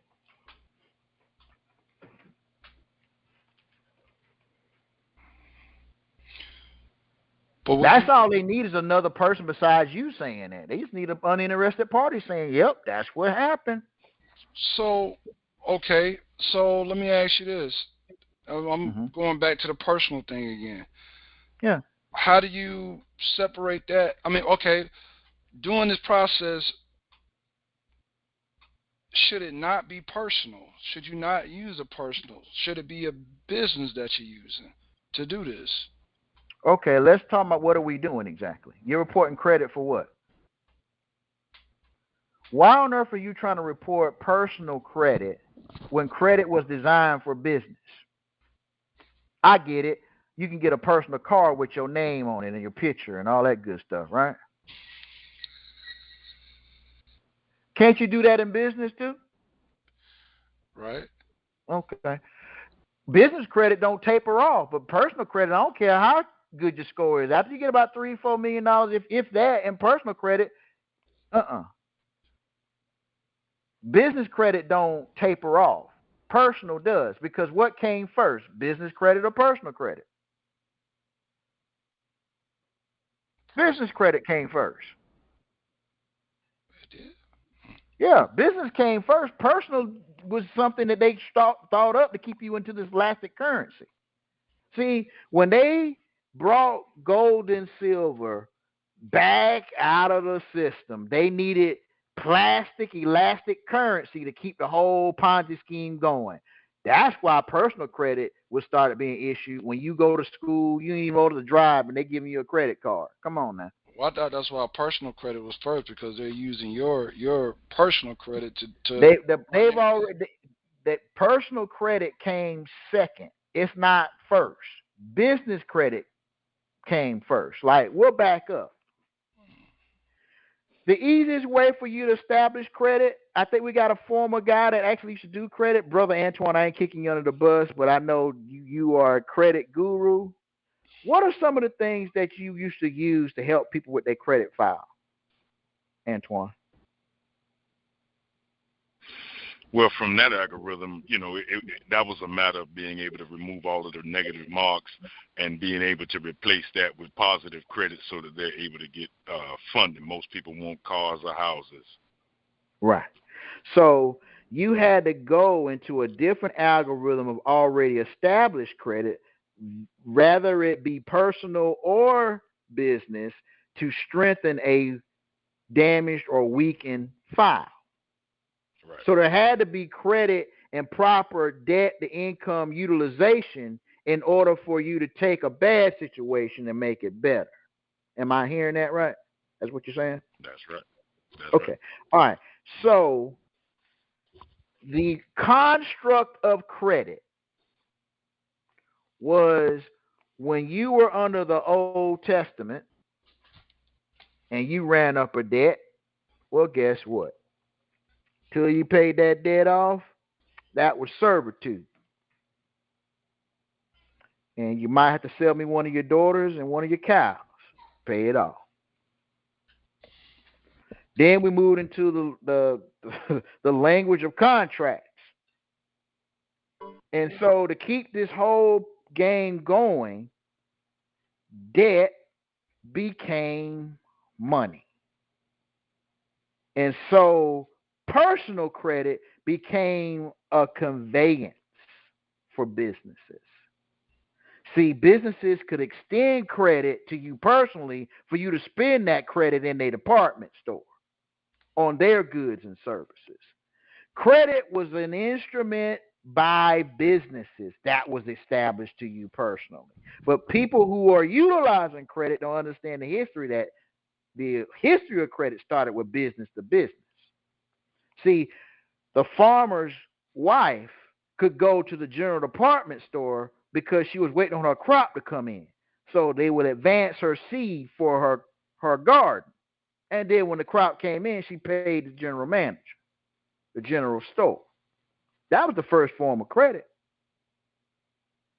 Now, the difference between now and then is individuals who are trying to buy homes and cars that have to have, we'll say, a 700 or 600 credit score could take a 580 and a solid balance sheet and about 5 people doing UCC 3s and acquire $1 million piece of equipment that they can get loans off of.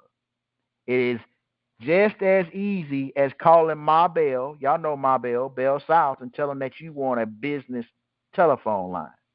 Oh, yeah, people still get business telephone lines. That's a solid trade line.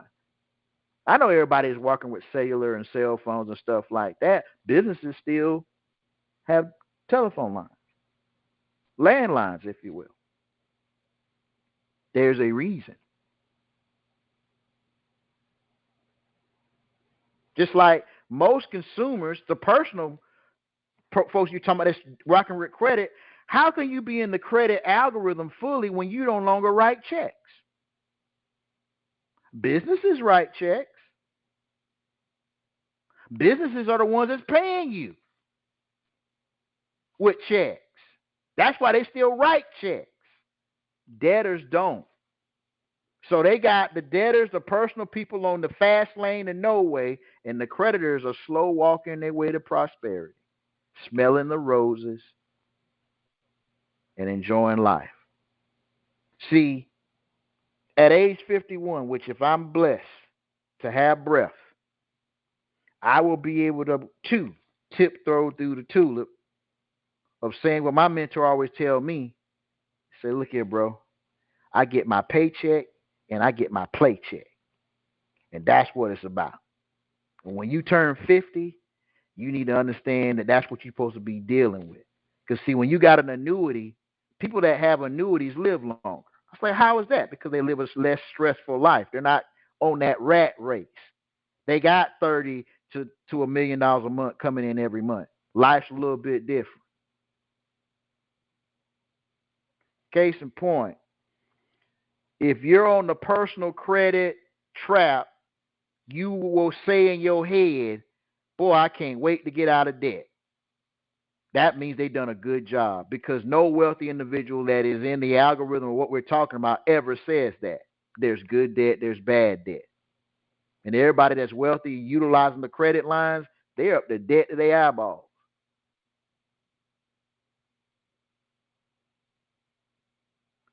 But if you got a $300,000 commission coming in, if you can find one person that can utilize the money that you create and put it into a tangible business, no harm, no foul, right? Let me say it a different way. What is the average income of the American today? Across the board.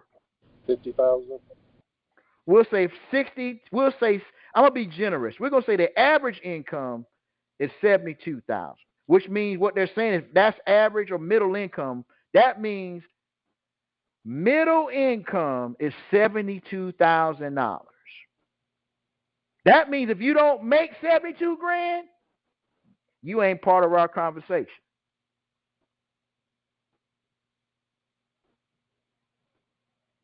How many people does that eliminate?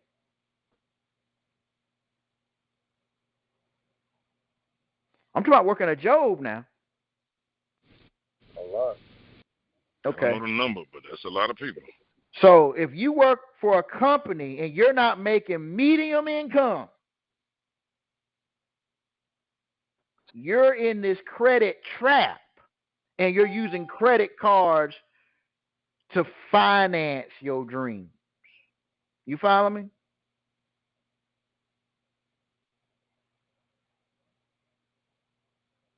I do. There's a whole different algorithm with credit. It sure is. My whole perspective has changed. It's a whole different algorithm. If you're doing loans, then you're going to get right back into the credit business the right way, because now you're trying to issue credit to those that's going to do something. But guess what? You're looking at their business proposal like, what you finna do? What you know? Did you go to school for this? Let me tell you what the my Caucasian brothers told me when I was in Atlanta. I was told that I tell you guys there's no such thing as a deal that can be done. It's rather worth the time and energy you're doing. And Mr. Bay, if we really want a deal, we know most folks don't want to be responsible. So we'll approve the loan. We just say you got to get rid of management. That's how we get in on these deals. We fund the deals and take over management, because Most people don't want to do accounting.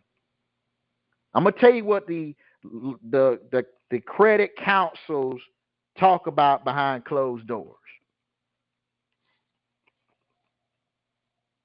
It's about equity. Everybody at the table is trying to figure out what's the net asset value of the transaction that's in place, and can it be insured and reinsured. So of course, if the deal is going to be put in Georgia, they can find somebody to insure it and reinsure it in other states. We're going to say doo-doo roll downhill. So is Georgia near a port? Is Georgia near a body of water like the ocean? Is the state of Georgia, does it have access to the ocean? Yes. Okay. So by commercial law, Georgia has a provision to do business with any state that does not have access to the ocean. Name me a state that is close to Georgia that does not have access to the ocean. Tennessee. Okay. So if you structure this deal and then you find you an insurer in Tennessee, they will insure that transaction all day, every day. Now watch this. You done pass 80% of what you need to get the deal done. Now after you get it funded with the loan, it's gotta be reinsured. Name me another state that don't have access to the waterway besides Tennessee, because you already got Tennessee on the Kentucky. insurance angle. What's the other state? Kentucky. All right, so now Kentucky gonna do the reinsurance. There are laws that give Georgia incentives through insurance and reinsurance to do business with each other, and it's all done through loans. It's bigger than what you think when you understand how credit really works business wise. This is why they don't teach this in school.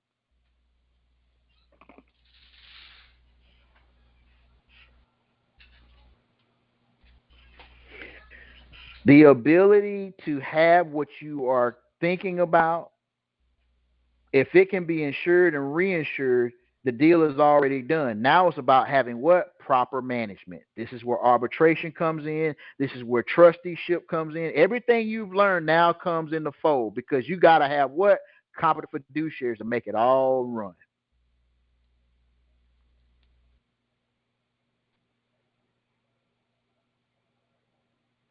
How many of you guys have heard of Keyman Insurance? Yeah, I have. Let me give you something that, now this isn't an arbitrated case that I worked in, so I can't give you the details. I just give you the highlights. A particular gentleman was looking to fund a particular transaction, and in the middle of it, he ran into a snag because he was going to receive an $11 million appointment, but he didn't have $1 million of insurance. So that was a red flag for the underwriters, which means they approved the deal. Tentative, he produced $1 million insurance policy. Now, the problem was, back in his heyday when he was 20 years old, getting $1 million policy would have probably been easy because, he was in better health. But, time, a little extra weight, them little sideways cigarettes and everything else, he ain't in the best of health. So getting $1 million policy required a lot of work where it was almost damn near impossible for any underwriter to insure this person over 50 for $1 million. So he was distraught. How I'm gonna get this done? I done got all the way to the finish line. I got this $11 million on the hook that can save me and my family and my business. And because of my health, I can't get the insurance necessary to do so. So this deal came across my desk. I simply made the suggestion that the terms or conditions of the loan simply said that you had to have a policy that can be used to collateralize this loan. So if you can't personally go out and acquire $1 million policy, then you probably can get a $5 million Keyman insurance policy with the provision. Well, Lord and behold, he took my advice and was able to acquire a general liability policy of $1 million that he, as the CEO of the company, pledged as collateral. Then he went to the same carrier and purchased an additional $4 million, which took him to a $5 million key man.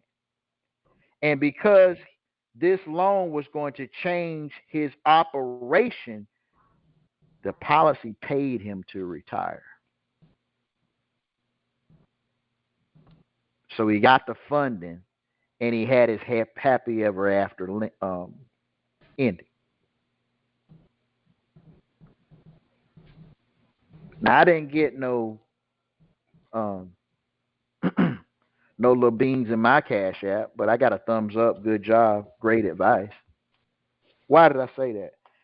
Case in point, credit has a history, just like accounting has a history, and they're very similar histories, but they really tether into the industry that the credit is being utilized for. You didn't even eat your breakfast, did you? Like for your businesses, what are some of the things that you consider in your business as lifelines that you need in order for you to do your business? Like Lamont, in your business, what are things you consider as lifelines that you have to do what you do?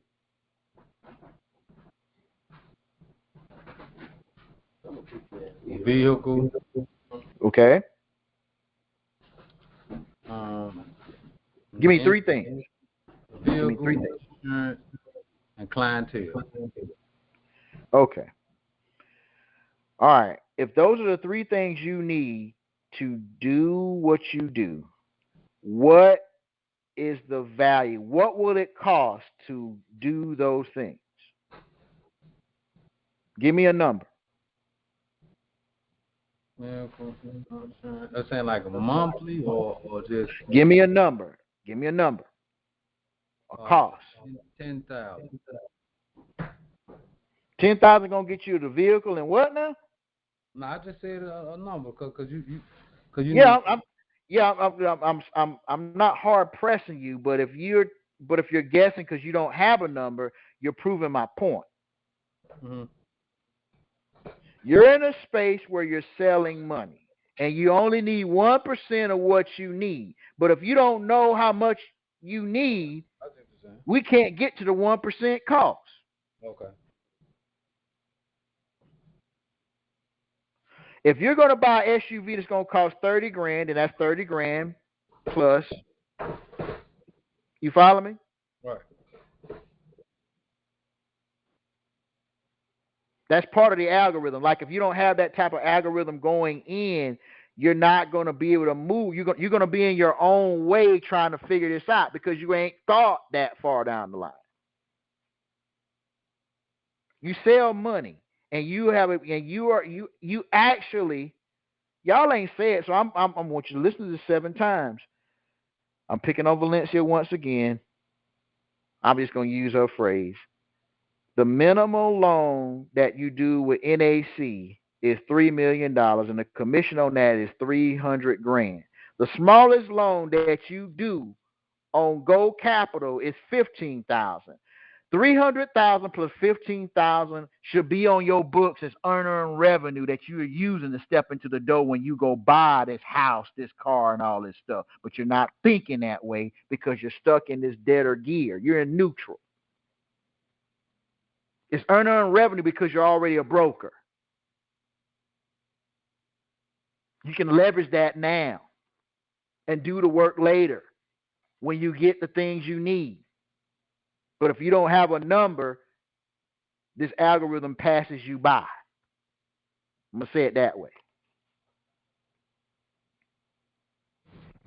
Repeat that one more time.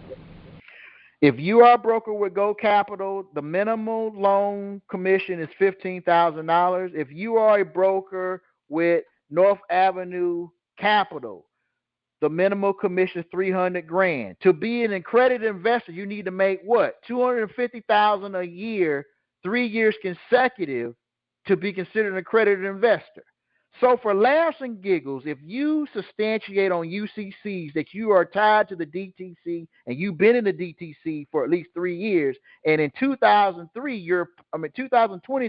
you're projected to make $400,000 in commission, it won't be hard to do all this stuff you're trying to do. But I shouldn't have to tell you what your numbers are. You're supposed to be telling me what your numbers are, because I look at numbers very differently. What you might call money, I might not. It's unearned revenue. When you work for commission, you're leveraging unearned revenue. That's how you get in the door. That's how you get things done. Who doesn't understand what I'm saying?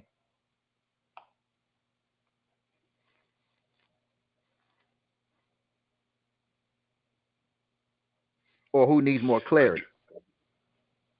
Okay. Somebody said they understand? Yeah, I understand more now. You've said it before, but you're saying it again now in this perspective, so I get it. Because anything that can be monetized in 12 to 18 months, you can use today, and unearned revenue is that's your trajectory. Right. You should take your unearned revenue and create a bond off of it. I didn't think I need to say it, but I'll say it. I didn't think I need to say it. I kind of thought, they don't know what to do yet. I guess I got to say it. That's what I was thinking the whole time. I was right. I didn't want to sound like the only one thinking it though, but I'm like, so like remember I asked you about the past receivables, like right. I was thinking about that. Okay, so let me ask you this right quick. So how far does it? Okay, so with your own books like that, if you got like overdue invoices, people that owed you money, you haven't really did the 1099 MISC on it, you can use that. Okay. Right. That's what I thought. Is there a limitation on your books though? Can you? No, it's no limit. It's only that's why you got the notaries to bring those. That's why you got the notaries to bring those books back to life. There you go. Right, and then it's on your current balance sheet once it's brought back to life. That's what I was thinking, but I didn't know. Okay. So quick question: you saying is 1% that you would get from NAC, right, off of commission is 1%? 1% of the loan, and the minimum loan is $3 million. Right. So 1%, 10% of $1 million is 100,000, right? Let's do the math. 10% is 100,000, and 1% is 10,000. All right, let's be clear. Million.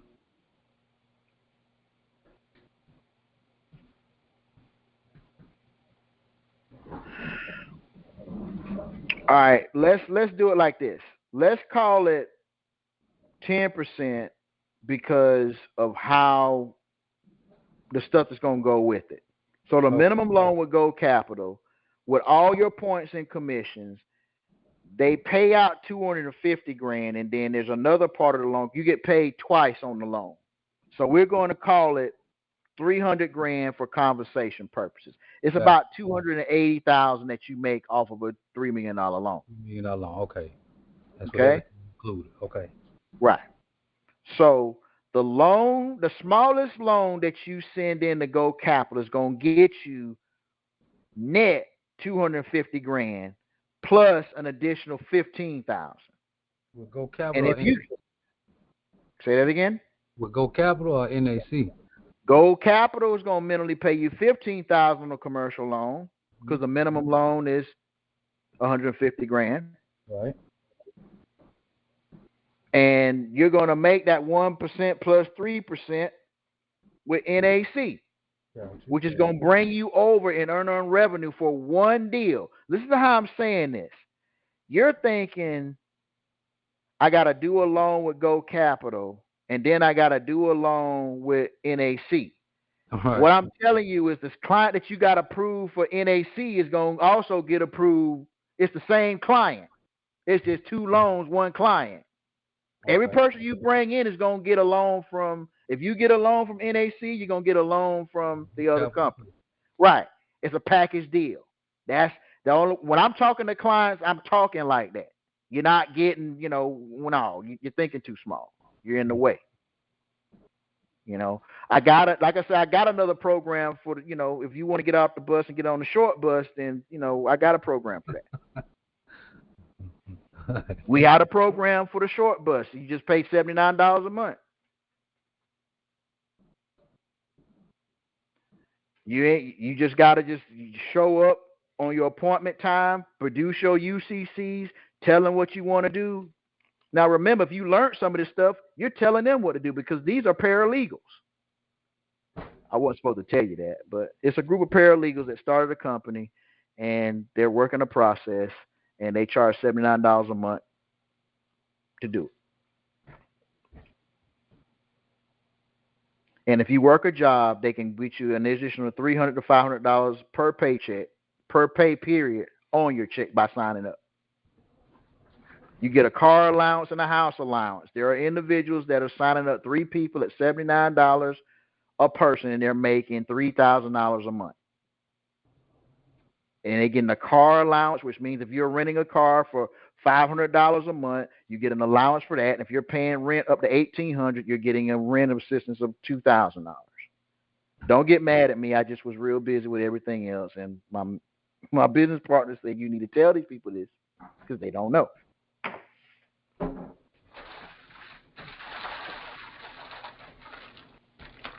You put them in the can. Any other questions? Because we're into the part of the class where I'm going to take you from the beginning to the end if we're done with the M3 conveyance part of this.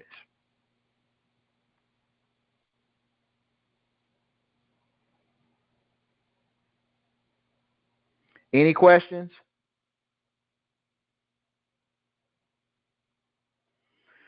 Okay. If we don't have any questions, just sit where you're at, sit tight. Let me stop the recording and start a new one where we're going to go into compliance officer training, going from civil law notary to compliance officer. So let me stop this.